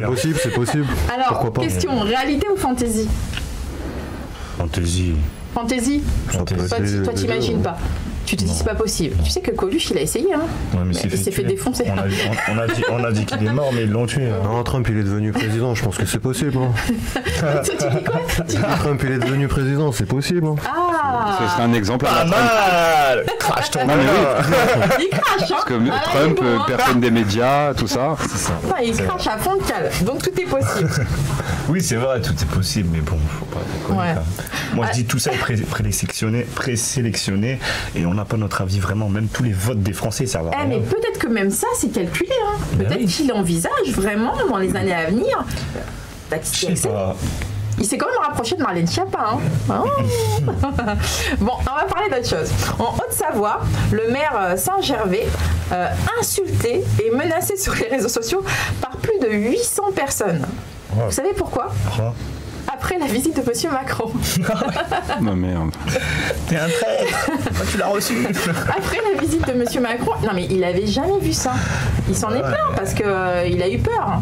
quand même plus de 800 personnes, des insultes sur les réseaux sociaux, à tire-larigot, des menaces de mort après avoir reçu la visite du président de la République. Non mais quand même. Alors, ma question, Monsieur Macron a-t-il perdu toute sa notoriété ? Je pense un peu là maintenant, il commence à se sentir. Parce que même si dans les petits patelins. Attends, excusez-moi. Hein. Bah c'est ça. Bah, de toute façon, c'est les plus anciens ou quoi qui se plaignent les premiers. Hein. Nous, on suit. En fait, on écoute, on voit ce qui se passe et on donne nos propres avis. Hein. Ouais, tu penses que les gens, ils sont perdus, ils ont plus confiance. Ils ont pas confiance. Ouais. Ils savent plus en qui voter. Même ils se disent si on vote Marine Le Pen ou je sais pas quoi, on sait même pas en fait. On sait même pas. Même nous, certains Arabes, certains Renois ou quoi, on est là, on se dit on aurait voté Marine LePen, on serait pas autant. C'est bien de cracher, hein. Ouais, c'est bien. Mais il faut pas se mentir. Mais d'un côté, peut-être c'est ça qui va créer une guerre. Tu sais pas. Donc. Je parlais d'une guerre civile tout à l'heure. Hein. Ouais, c'est vrai. Tu m'as dit que tu penses que c'est pas possible et lui il m'a dit qu'il pensait que c'était déjà pas possible via une manifestation. Via une manifestation. Possible si c'est politique vraiment contre nous et racial. Si c'est l'ethnie, tous ces trucs-là, ça va aller très loin. Par exemple, imaginons que le FN passe un jour. Tu penses qu'il se passerait quoi en France ? Il y aurait plus de droiture. Nous, on serait plus... je pense qu'on serait plus catalogués, mais je pense pas qu'ils oseraient de virer. Ils peuvent pas. Ils peuvent pas virer tous les Arabes. Je pense pas. Et toi, ton avis, si le FN passait ? Si le FN passait, ça serait une autre politique plus de droite. Ça se trouve, ça serait mieux. Non, mais je sais pas. Non, mais quand je dis ça, c'est pas. Le FN, je parle du Front National. Ça fait tellement des années qu'ils essayent de passer. Ouais. On se demande si un jour ils vont réussir, ces enfoirés. Quoi. Tu vois. Ouais. Bah, tu vois, c'est ce que je disais dans une des émissions où je disais que j'avais une femme voilée, qui s'est convertie à l'islam et qui me disait une fois, moi j'ai été choquée, hein, mais ça n'engage que moi. C'est du fait qu'elle me dise qu'elle serait prête à voter le FN. Ça m'a choquée, mais je me suis dit, je suis quand même dans un quartier assez populaire. C'est pour montrer à quel point la France va mal. Je me suis dit, ouais, vraiment, c'est que ça va mal. Et vraiment, que les médias, ils ont un impact dans cette histoire énorme. Il faut vraiment se reposer les bonnes questions. Et on est là pour plusieurs, on est là depuis 3 générations. Donc je pense pas que...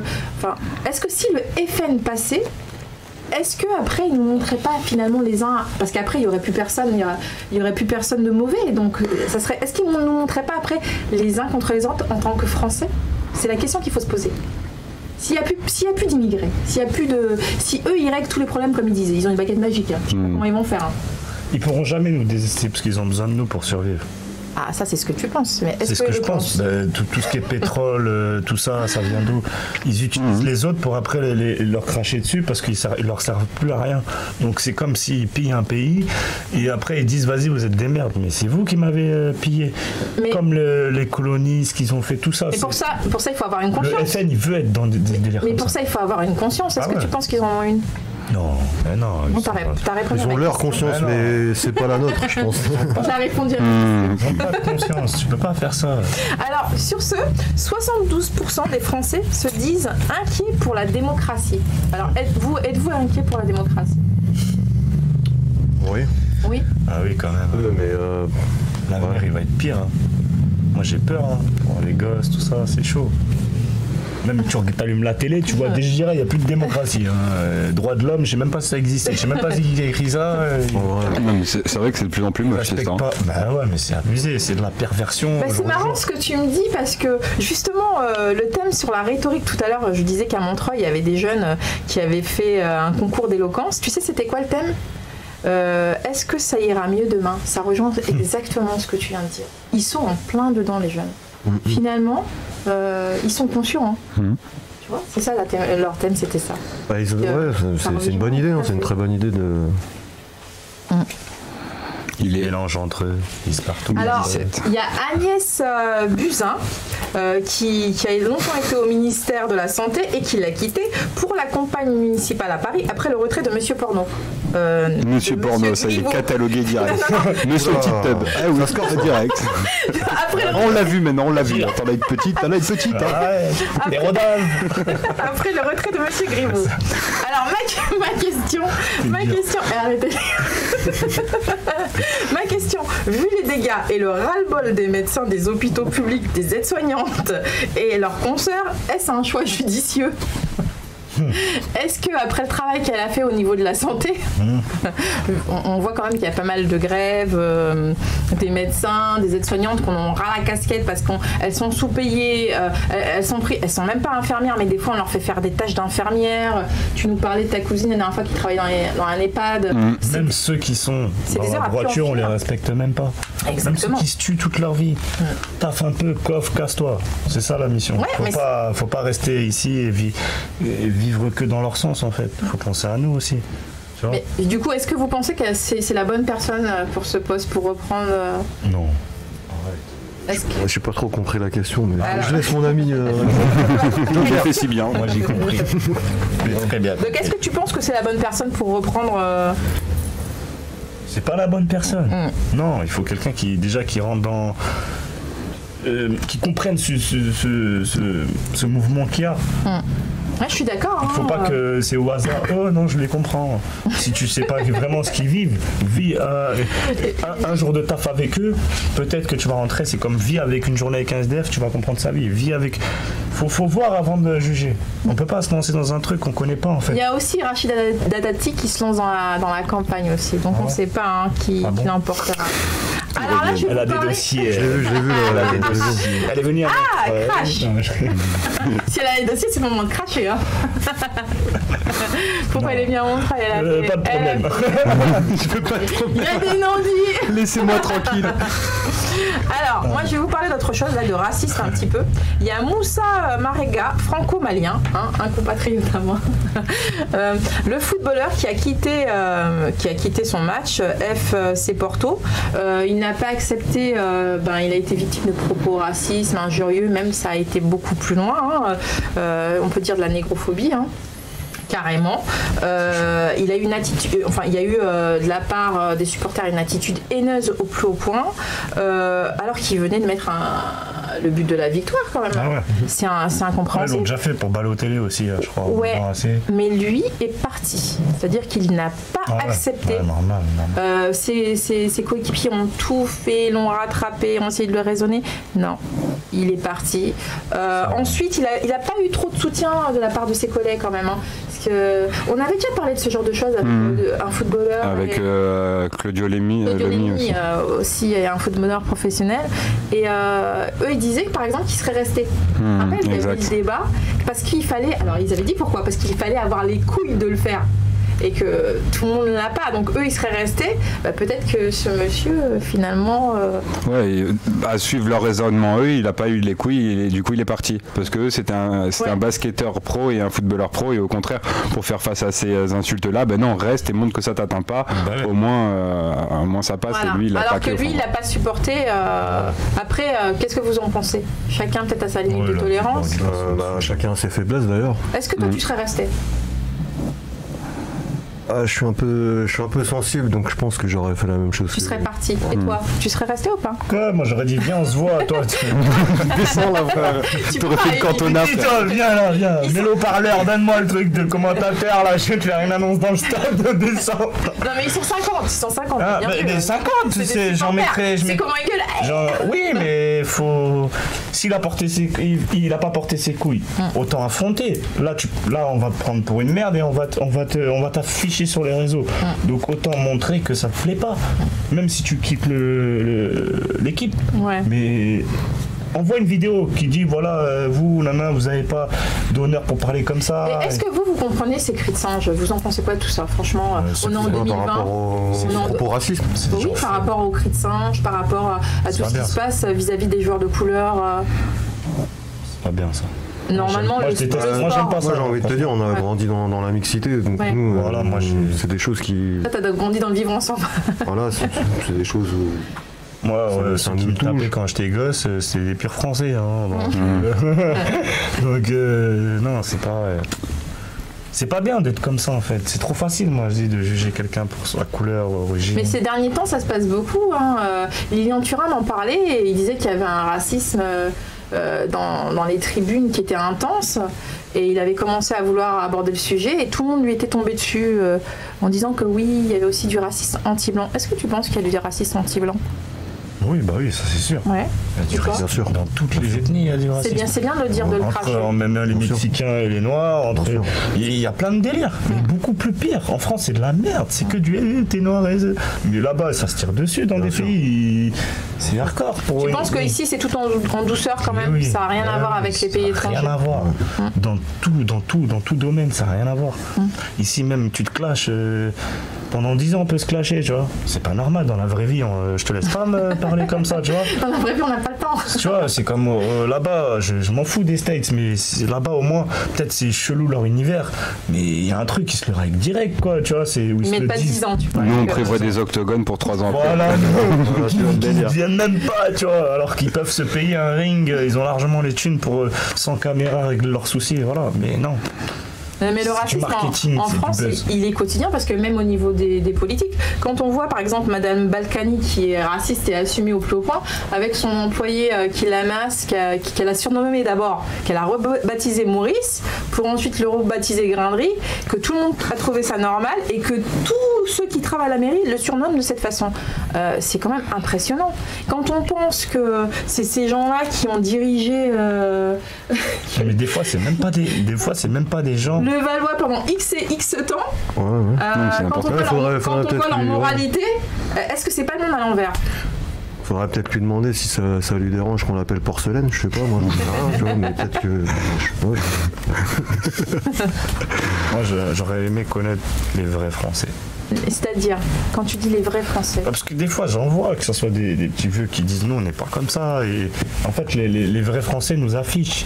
Ça m'est arrivé de tomber sur des gens qui sont là depuis longtemps et ils me disent aujourd'hui les Français d'aujourd'hui ils nous affichent, ils nous font voir comme des mauvais, comme si on n'aimait personne. Et c'est vrai.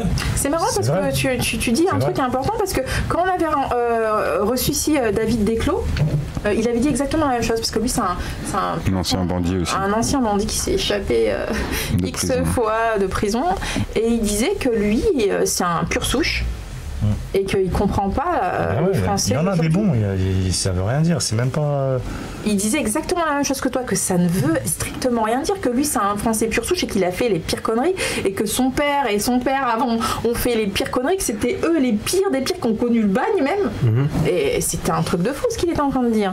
Ouais. Donc ça rejoint tout à fait ton discours. C'est quand même choquant que les Balkany soient restés autant de temps à Levallois, entre la prison, tout ce qui se passe. D'ailleurs même qu'il ait pu sortir de prison. Mais il a fait son petit régime. Il a perdu 11 kilos.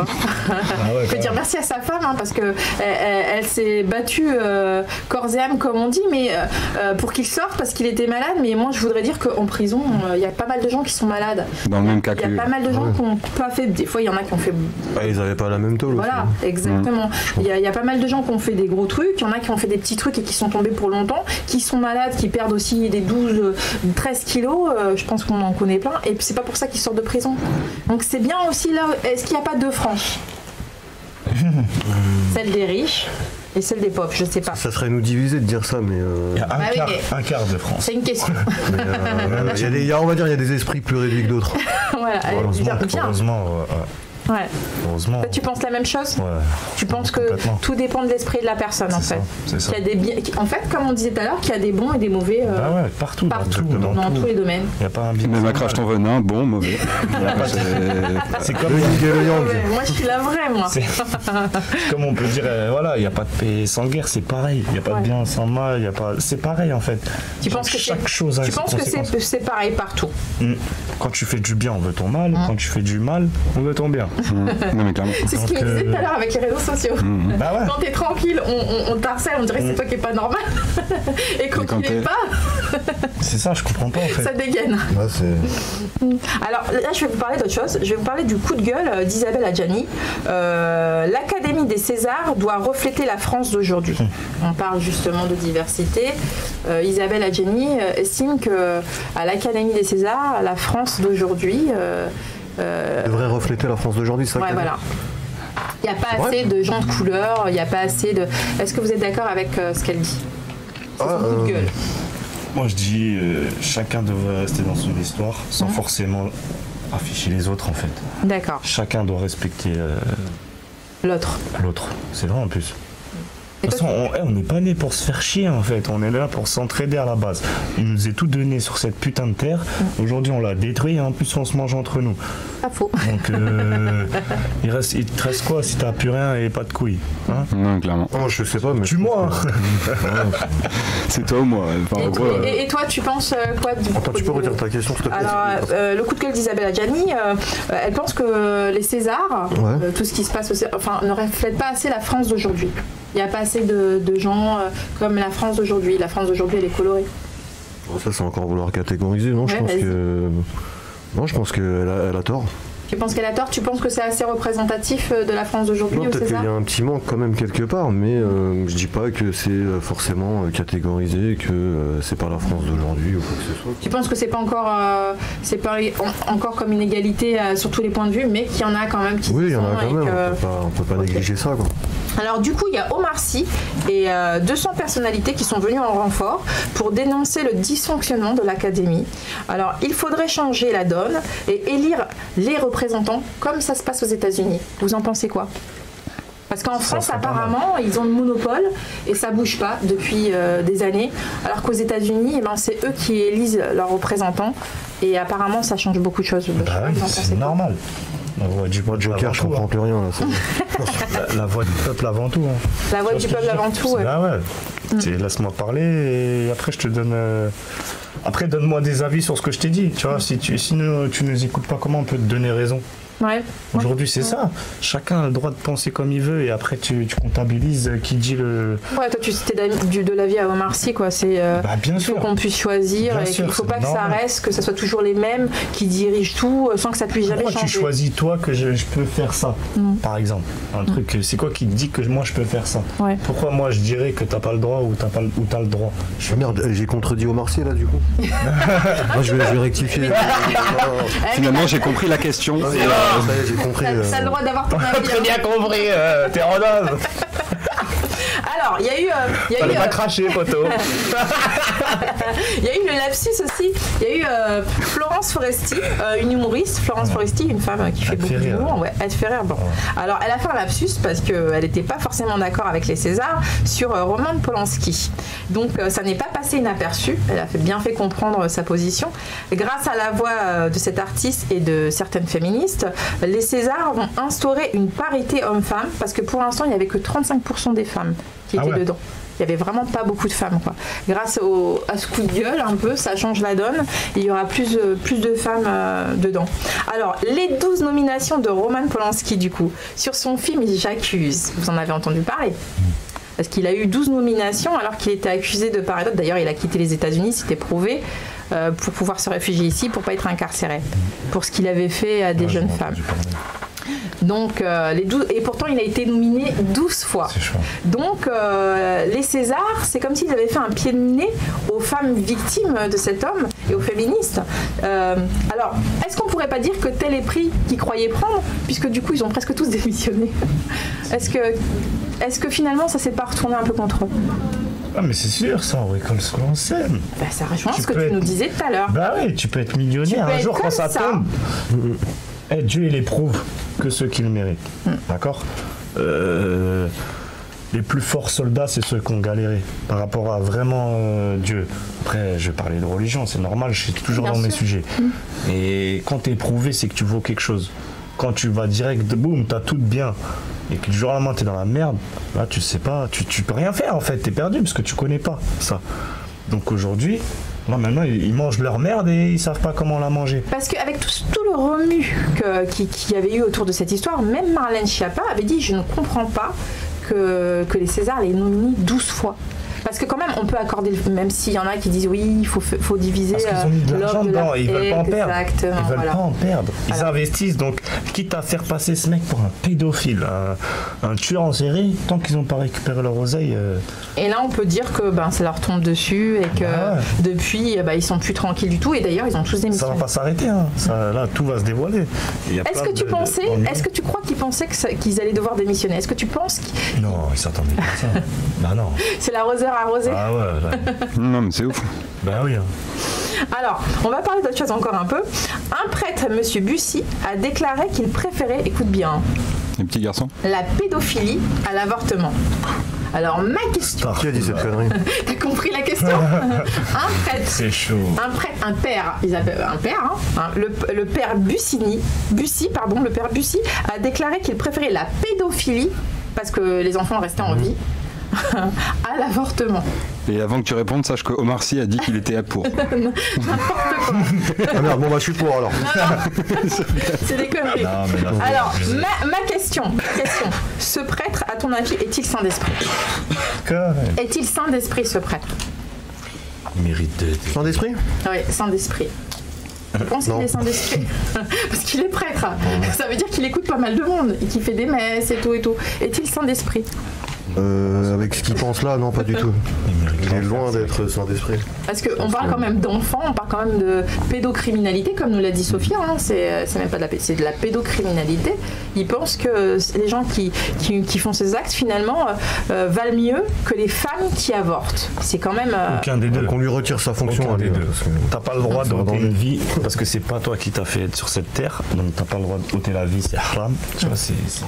Mais après, ça peut être un débat, parce qu'il y a des femmes qui diront aussi, oui... je veux pas, j'ai couché avec ce mec, non, ou alors, il y a des femmes qui sont c'est quand même bizarre. Le viol, je suis d'accord, ça peut... Mais bon, l'enfant, il y est pour rien. Ouais, mais ça... Tu vois ce que je veux dire? L'enfant, il n'a pas à dire, oh, j'arrive, je me suis fait violer...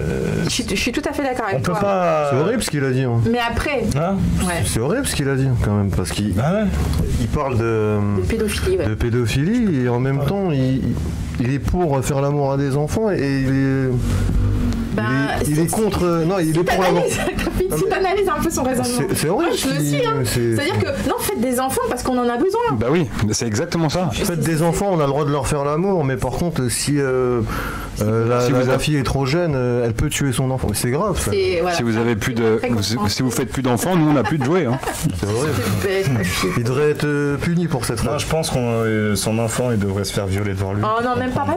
Parce que regarde, ça revient. Non, mais après, ça leur donne raison. Mais parce que peut-être il est dans les réels dans sa tête, tu vois, il doit être tellement avec oh Marie, tu vois, tellement je sais pas comment dire. Je pense qu'aucun enfant devrait se faire toucher, je pense. Qu'un enfant ne devrait pas se faire toucher. Il va payer. Alors on va parler d'autre chose. 54 athlètes ont signé, justement ça suit, une tribune pour dire stop aux violences sexuelles. Alors Teddy Riner était à la tête de ce mouvement et bien d'autres pour briser le silence après les accusations de viol de Sarah Abitol, la patineuse. Tu sais, la patineuse qui s'est plaint durant des années d'avoir été violée à partir de 14 ans par son entraîneur. C'est-à-dire que ses parents, ayant totalement confiance en l'entraîneur, l'a laissé rentrer et tout, et lui il en a abusé pendant des années et elle a gardé le silence, donc c'était trop tard pour porter plainte. Quand elle a été prête à le faire adulte, c'était trop tard. Moi je dis il y a plus pire dans le monde. Tu penses qu'il y a pire que le viol? Ouais, mais c'est horrible aussi. C'est horrible. Parce que ça a duré des années. Tout ça dans le monde, ça dure des années. Pourquoi ça se dévoile aujourd'hui? Mais est-ce que aujourd'hui, je veux dire. Tu veux dire que ça a toujours existé? Ça a toujours existé. Mais est-ce que c'est pas bien? Enfin, est-ce que tu penses pas que c'est plutôt une chose positive que justement certaines personnes qui ont une notoriété? Ça va rien changer. Tu penses que ça ne change rien? Ça va rien changer. C'est comme si, je sais pas, c'est comme si tu disais un pédophile soit pas pédophile, il va pas t'écouter en fait. Je sais pas. Des gens ils sont là, c'est pas parce qu'ils sont connus, ils vont dire putain ouais il a raison. Après je pense qu'il faut quand même qu'il y ait des trucs. Faut sensibiliser aussi. Tu penses qu'il faut être sensible? Mais plus violent, faut être plus brut. Il faut de la sensibilisation sur ça. Sur la place du village, on le châtie. Un bûcher. Ça sert à quoi aujourd'hui, en 2020, d'avoir un panneau, ne fais pas ça?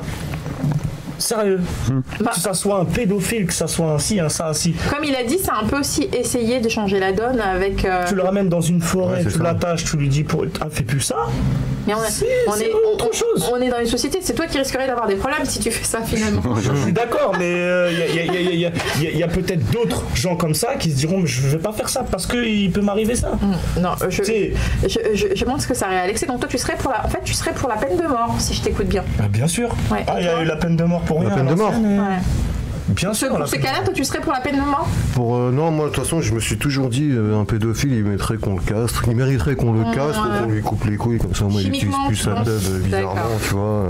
Il a plus de pulsions bizarres. Non, mais c'est pas faux ce qu'il dit. Pas forcément la mort, obligatoirement, mais la camisole chimique, c'est ce qu'il préconise. Ouais, c'est interdit de bander, tiens. Allez, bim. Je sais pas, je préfère à ces gens-là. Je suis un peu radical, mais voilà. Moi, quand je vois un truc comme ça, je deviens fou. Même la petite fille, il y a pas longtemps, là, qui est retrouvée morte, là. Ouais. Je sais plus, une petite, hein, et c'est la mère, je crois, qui a fait un décret. Exact, ouais. Dans une veine, là. La petite vanille. Mais comment tu peux faire ça ? Après, ouais. Non, mais voilà, ils savent très bien qu'ils vont... Ouais, c'est vrai qu'il se passe des trucs de ouf en France, quand même. Ouais, c'est vrai que c'est le monde d'aujourd'hui. La plupart, c'est dans les villages. C'est pas dans les banlieues. Alors, ta fille, je sais pas, ta fille, tu viens de... Non, mais je suis d'un village, genre même mes parents, ils ont des animaux domestiques, ânes, poules, enfin tout. Mais non, j'entends totalement que dans les villages, vu qu'ils se connaissent depuis longtemps, ils se couvrent entre eux, et des choses comme ça m'étonne pas du tout que ça puisse être plus fréquent en village. Et dans un village, je pense aussi que quand t'es différent aussi, ils n'ont pas beaucoup l'habitude. Ils ont pas l'habitude, c'est normal aussi, ils se protègent, il faut les comprendre. Tu penses que c'est quoi ça de ce monde bizarre en fait. En fait, ils sont dans leur bulle.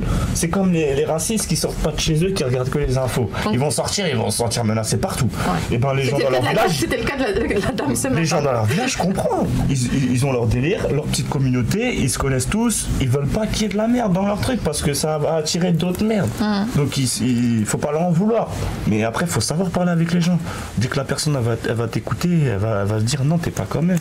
Mais si tu viens, tu t'affiches dans là où ils respectent leur commune ou quoi, t'étonnes pas qu'après... Ils tombent dessus. Moi, on m'a déjà tiré dessus dans un village. C'est vrai ? Parce que je crois je roulais un truc, je me suis fait tirer dessus au fusil de chasse. Et là-bas, c'est le fusil de chasse, c'est les chasseurs, c'est tout ça. Ça, c'est les villages. C'est pas ta fille. Non, mais il croyait que... moi, j'aurais fumé avec lui. Moi, j'aurais pété son pec. Tu vois, je savais plus où j'étais. Un vrai village bizarre, tu vois. En même temps, c'est beaucoup d'agressivité. Pourtant, un village, on pourrait se dire, c'est des gens dans la nature, simples, sains. Oui, pas du tout. Quand on vous entend, on a l'impression que... C'est comme si tu vas dans... sur Ushuaïa ou quoi? C'est comme ça, si tu vas dans une terre, les gens ils vivent avec rien, ils sont habitués à ça, et toi tu viens, tu ramènes, tu fais le malin. Non, c'est normal, t'es mal vu en fait. C'est exactement pareil dans un village. Tu viens foutre ton bordel ou non. Et alors d'accord. Et ma question, quand tu fous pas le bordel, quand tu viens dans le village et que tu viens d'ailleurs et que t'es différent, ça se passe plus ou moins bien? Il y a un décalage quelque part, mais le respect normalement il est toujours là, quoi. Donc dès qu'on est tranquille finalement, il faut savoir bien parler aux gens pour qu'ils t'écoutent bien. Si tu leur parles bizarre, c'est normal, ils vont me prendre pour quelqu'un de bizarre. Tu parles. Après c'est sûr, il y a une haine, enfin il n'y a pas une haine, mais entre le villageois de la campagne et on va dire le mec de la ville de Paris, de la capitale, c'est vrai que quand on est amené à se croiser, il y a une différence. Mais on reste tranquille. Non, mais après, ce qui est beau, c'est de s'entendre. Mais c'est quoi la différence? Qu'est-ce que tu veux dire? C'est quoi la différence qu'on voit tout de suite?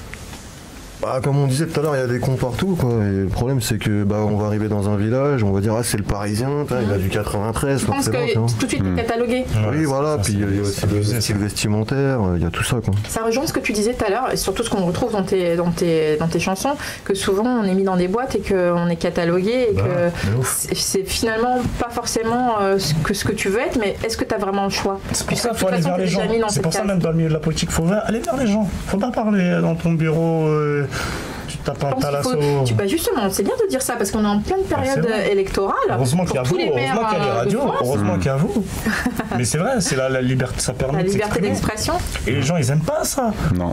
Donc ils voient que de plus en plus ça crée des trucs comme ça et ils ont peur, limite, ça se trouve. Et pour nous contrer, ils le feront. Mais tant qu'on est fort. Tu penses que la communication, de toute façon, c'est la base de tout? C'est la base, bien sûr. Que par exemple, quelqu'un qui peut être, par exemple, de La République En Marche devrait pouvoir communiquer avec quelqu'un du FN ou quelqu'un de la France Insoumise. Tu penses que finalement... Ils doivent s'entendre pour trouver le meilleur choix pour leur pays, parce que c'est leur pays. mais qu'il soit l'autre contre l'autre, au final, il y en aura un seul qui sera pris. Donc, il faut que tout le monde s'entende. C'est comme dans n'importe quoi. On va pas faire un truc en groupe s'il y en a qu'un qui est d'accord sur une chose. Oui, c'est ça, je comprends pas ça en fait. Ils sont là, ils votent pour une personne et après ils se disent mais pourquoi j'ai fait ça? Non mais ouais, clairement. Mais oui, c'est beaucoup ça aujourd'hui. C'est pour ça que je sais qu'il y a un complot dans ce milieu. C'est pas possible. En même temps, c'est pas les habitants qui, c'est pas possible. En même temps, c'est ce que tu nous disais par rapport aux médias dans ta musique. C'est les médias qui font les votes. Moi je dis c'est ça. Dans ta musique, tu dis que les médias instrumentalisent d'une certaine façon tout ce qu'il y a autour. Même BFM, tout ça, on voit les coupages, montages, on s'y connaît dans la vidéo maintenant, on fait des clips, on fait... on sait qu'ils font des bons trucs. Parce qu'ils crachent. C'est la vérité, c'est la vérité. Ils font des coupages, montages pour que ça passe bien. Ils nous font croire que c'est en direct, des fois c'est pas en direct, ou ils nous font genre une image, c'est dégradé. En même temps, ils sont payés au rabais. Ah ouais, mais bon, c'est pas comme ça. C'est qui rabais? Un jour ils vont payer, hein. Ils ont bien vu insulter les gens, quand ils se font tirer dessus, c'est plus les mêmes. C'est ça, en fait. Et quand tu parles de village, quand tu nous dis quand un Parisien rencontre un villageois, et quand il y a des mariages, quand ça se passe comme ça, quand les étrangers par exemple arrivent dans un village et qui se marient avec la diversité à ce point-là, tu penses ils sont prêts maintenant ou toujours pas? Ça dépend. En 2020, ça se passe comment? Ça dépend. En mariage des aides des Congolais, c'est mort. C'est mort. Nous deux, même Mali aussi, ça va être le bordel. Mais parce qu'on est comme ça, on est festif à la base. Donc, mais... tu penses que... Alors, c'est important. C'est la festivité qu'ils aiment pas trop, en fait. Parce que t'as vu, finalement, il parle pas trop de couleurs. Lui, il parle pas trop des différences physiques. Lui, ce qu'il parle, c'est des différentes sortes manières de vivre. C'est-à-dire que, par exemple, là-bas, dans un petit village, il serait plus calme. Eux, les Maliens, les Congolais, les Marocains, c'est plus, c'est plus convivial, c'est plus festif, et que c'est pas les mêmes mentalités en fait.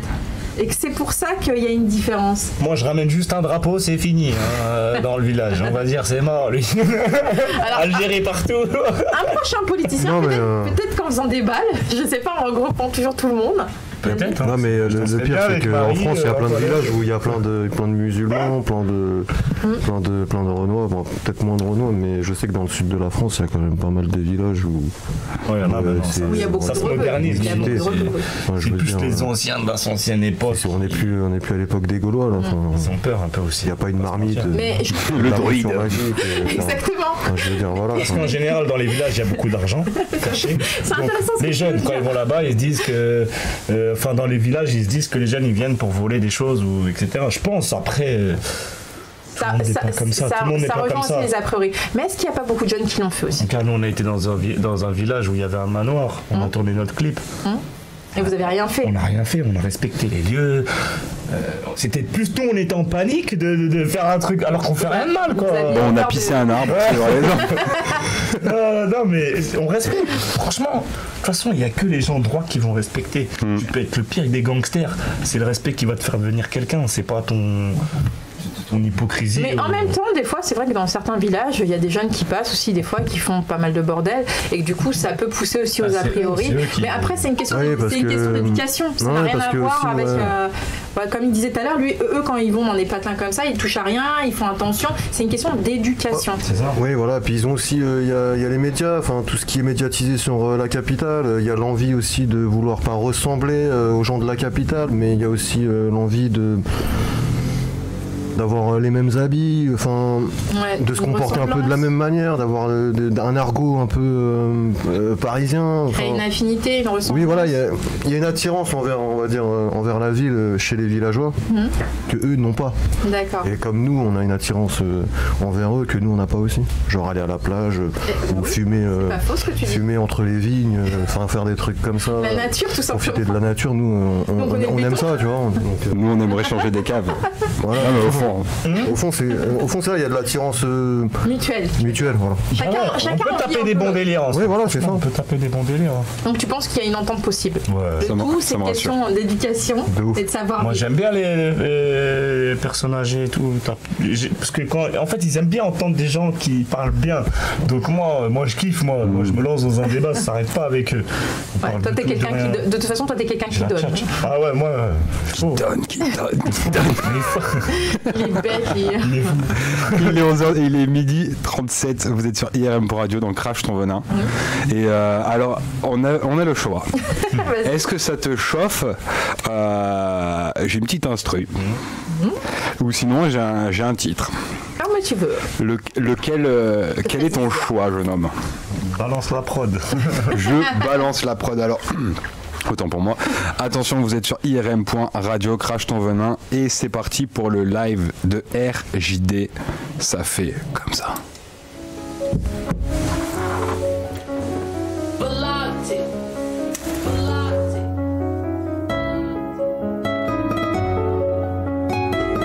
Que pour les vrais, ma gueule.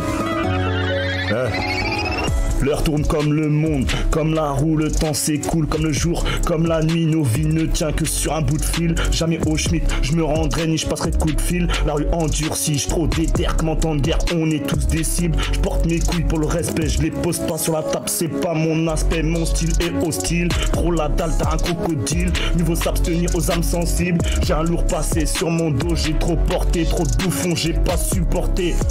Dans ma vie, j'ai pas été gâté, seul heps comme cadeau. La rue m'a forgé, refrais, je t'explique. Joue pas mon zen dans la planche. Je veux du fric, pas faire la manche. On finira tous dans le trou, que tu le veuilles ou non. Nique sa mère, le succès. Je sais que j'ai la haine dans le son. Ouais, bienvenue dans ma life. Mes envies m'évader. Welcome to my life. Bienvenue dans ma life. Mes envies m'évader. Welcome to my life. Bienvenue dans ma life. Bienvenue dans ma life. Bienvenue dans ma life, mes envies de m'évader se bat, mon me rend fou, je suis obligé de me foncer tellement fou que même dans mon sommeil je me vois braquer, me révolter. Je suis pas du genre à me tailler les veines, ni à me pendre, ou mytho pour vendre, pour avoir le respect. Je trop zève, t'es trop marqué d'être embarqué. Si j'ai rien à me reprocher, voilà ma parodie. Je regrette mes erreurs seulement aux gens que j'aime. Inch'Allah que j'irai au paradis.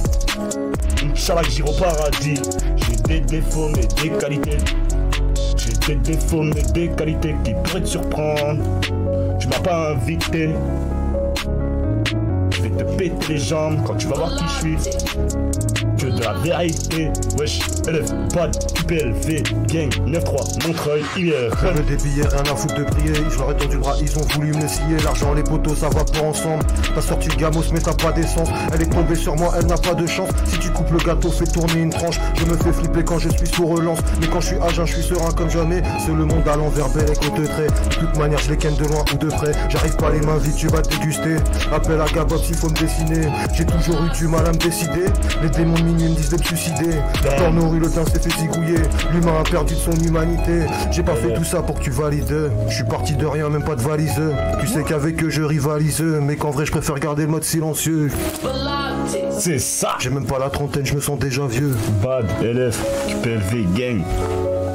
QPLV, IRM Radio, big up. Crache ton venin. C'était ça les gars. Franchement c'est bien. Génial, en direct. En direct. Attention. Ça va cartonner, c'est sûr. Inch'Allah, on souhaite. Bah oui, c'est ça, c'est du vrai. C'est du lourd. Quoi qu'il arrive, on kiffe, on fonce, c'est ça. Ouais. On fait ce qu'on aime. C'est ça, toujours. C'est la devise. Que ça improvise, direct. On est là. Alors, comme on disait tout à l'heure, tu écris tes textes, hein, tu écris tes paroles. En ce moment, tu as une nouvelle inspiration. Est-ce que j'ai une question? Voilà. Court-métrage. Tu as dit aussi que tu voulais faire une marque de vêtements. Ouais, tu as plein d'idées. Ouais. Je vais lancer un concept. J'espère que ça marchera avec 5 potes à moi à peu près. QPLV Gang, que pour les vrais, vraiment un réseau que pour les vrais. Un réseau interne, voilà, tu veux dire. Que ça soit une marque de vêtements, un projet son, un projet film. Voilà, il faut montrer un peu le monde vrai et le faux, quoi. Et dans le film, oui, toi, t'es pour la vérité. Voilà, moi, je vais tout cracher, moi. Pur et dur. et dans le film, tu partirais sur quoi, par exemple? Une série, un long métrage? J'aimerais bien me lancer dans une biographie. Une biographie. En premier, vous avez expliqué l'histoire d'un petit... Mon parcours, je l'écrirai. Est-ce que tu t'es un peu déjà lancé? T'as cherché ou... Non, mais on m'a déjà contacté pour... D'accord, donc c'est en projet quand même. J'ai qu'à montrer, ils m'ont contacté par rapport à mon vécu, tout ça, ils m'ont dit, toi, tu jouerais bien ce rôle. T'es motivé. Ouais. On avait reçu qui fait une série Abdé Madiane. Ah, voilà, Abdé Madiane aussi qui fait une série. Tu serais un peu dans le carré. Tu serais un peu dans ce registre-là aussi? Plus une série? Ouais, plus une série. Plus une série. Tu crois que les gens ils prennent les séries, c'est par rapport au budget? Tu penses que c'est plus facile de faire une série qu'un long métrage par exemple? Non, parce qu'en fait, je pense qu'une série, on va pas se lasser. Qu'un film, on peut se lasser. Une série, on peut dire j'ai peut-être loupé un épisode. Un film, on va se dire j'ai vu. On va faire avance rapide dans la partie où on n'a pas vu, mais une série, on peut se relancer à la revoir. Ça m'est arrivé de regarder 2 fois, 3 fois une série. D'accord. Et t'es jamais lassé.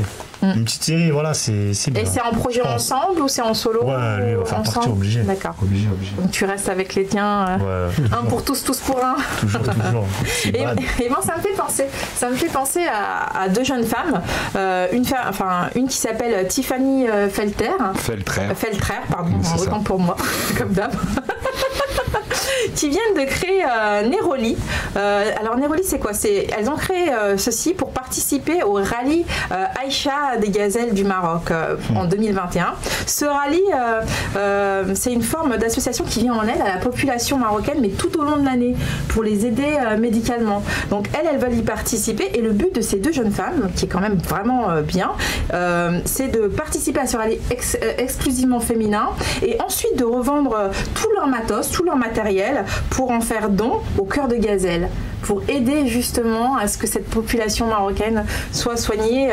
Elles sont à la recherche de sponsors et demandent à qui est intéressé de venir à elles pour investir. Et je trouve que c'est quand même... Il est à nous le désert. C'est beau. Voilà, il est à nous le désert. Il est à nous le désert. Il est à nous le Sahara. Là, je vais faire des haineux. Là, crache ton venin. T'es pas Skyrock là. Crache ton venin. Crache ton venin. On dit tout. La thématique, c'est à nous le Sahara. Arrêtez de le salir. Arrêtez de mettre de la pollution au Sahara. Donc ça, c'était quelque chose de positif. Je sais. C'est pour ça que je lui dis c'est positif. Ah, mais je rigole, on est frères. Alors là, je vais vous parler de Kerry James. Et du coup, pour les retrouver, pour les aider, sur les réseaux sociaux, c'est Neroli. N-E-R-O-L-I. Donc Neroli. Répète. Sur les réseaux sociaux, Neroli, N-E-R-O-L-I. C'est vraiment Insta, Facebook. Et elles ont besoin de sponsors. Alors aidez-les, franchement, c'est bien ce qu'elles font. Alors là, j'allais parler de Kerry James. Tu m'as coupé ta pite. Alors, il vient de financer, parce que personne n'en parle, alors à Crash ton venin, moi j'avais envie d'en parler, il vient de financer 5 bourses d'études quand même. Le mec, c'est vrai parce que quand il y a des choses bien qui se font aussi, il faut le dire. C'est comme quand j'avais dit que la Gilly avait fait une école de cinéma gratuite pour ceux qui n'ont pas les moyens, alors qu'à mon époque ça n'existait pas. Moi, j'ai fait les cours Florent, Studio 34, tout, j'ai tout payé. Alors que s'il y avait eu ça, franchement... Et pour en être là aujourd'hui. Ça fait longtemps quand même qu'il a fait ça, ouais, mais il continue. En fait, je le dis parce qu'il continue. Il aurait pu s'arrêter, tu vois. Ouais. Il a aussi aidé étudiants, Haïti, il a aussi Haïti, tout ce qui s'en suit. Mais il aurait pu s'arrêter, mais il continue, il œuvre sans cesse. Donc, il s'arrêtera pas, le combat continue comme il dit. Et ça, je trouve que c'est beau. Et je voulais aussi mettre encore des lycéens à l'honneur. Dis donc, les jeunes, je pense qu'ils se défoulent en ce moment. Je sais pas ce qu'ils ont, mais ils se mettent partout. Ils sont pas là à dormir chez eux. Hein. Alors, il y a des lycéens de première bac santé sociale de Notre-Dame-Quester à Saint-Paul-de-Léon qui se sont coupés leurs cheveux, plus d'une centaine de lycéens, ainsi que leurs profs, pour en faire des perruques, pour faire des perruques pour ceux qui ont le cancer. Ils ont fait don de leurs cheveux en fait. Les filles se sont coupées les cheveux. Est-ce que quelqu'un qui a le cancer aime ça? Alors après...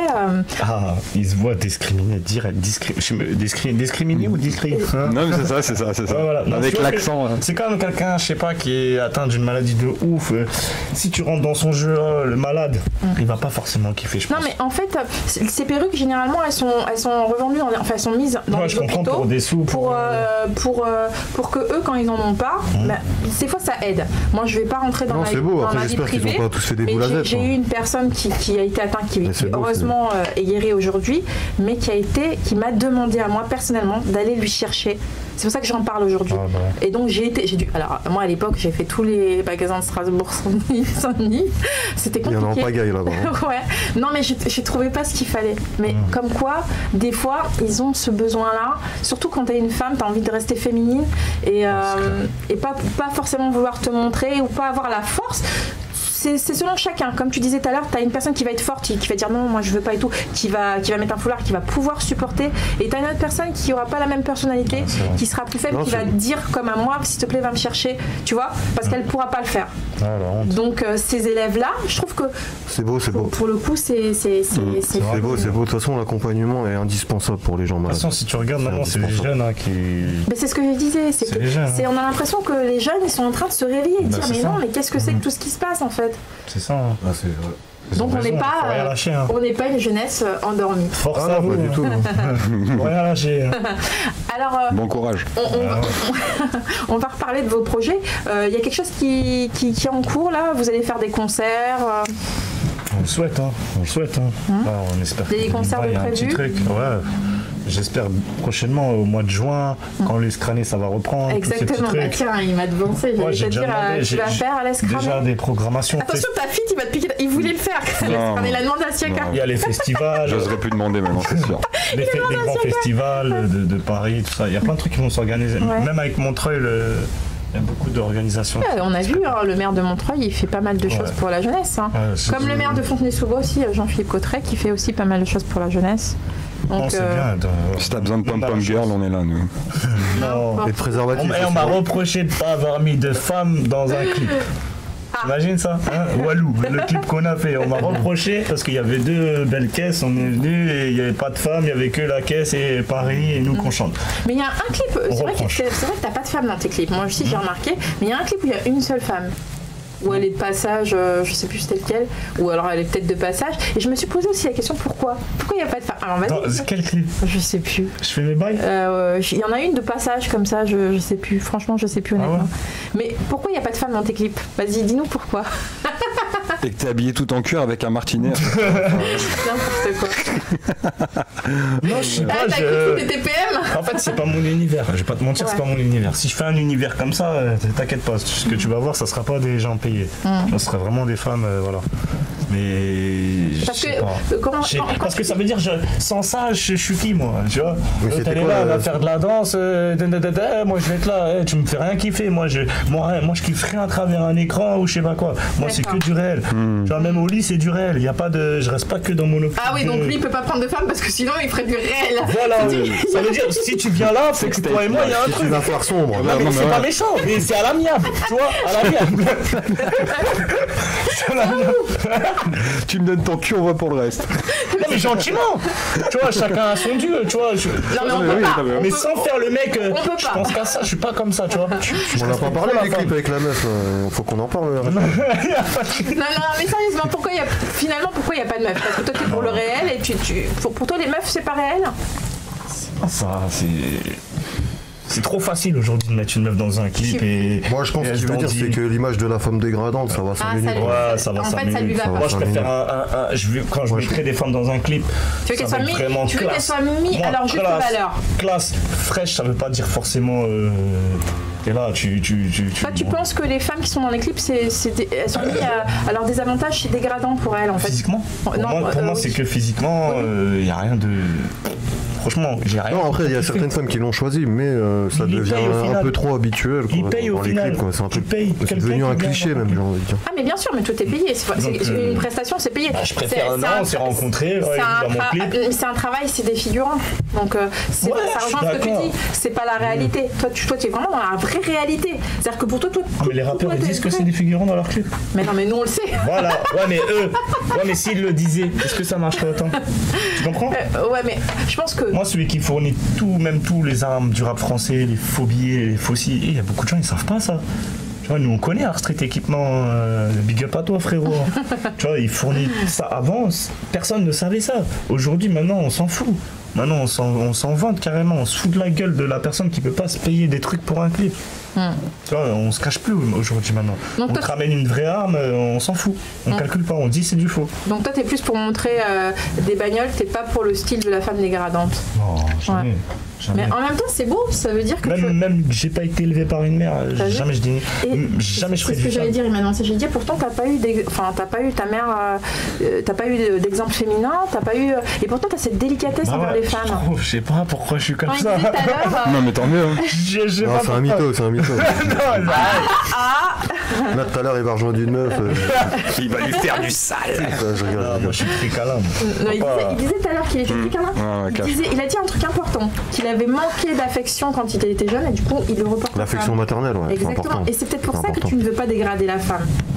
Ah, c'est ça. Après, il y a une folle, ouais, je sais pas quoi, je me taille en fait, je perds pas mon temps moi. Est-ce qu'on peut dire que t'as peur des femmes? Sans prise de tête. Non. T'as pas peur des femmes? Par exemple, celles qui te courent après? Non. Non.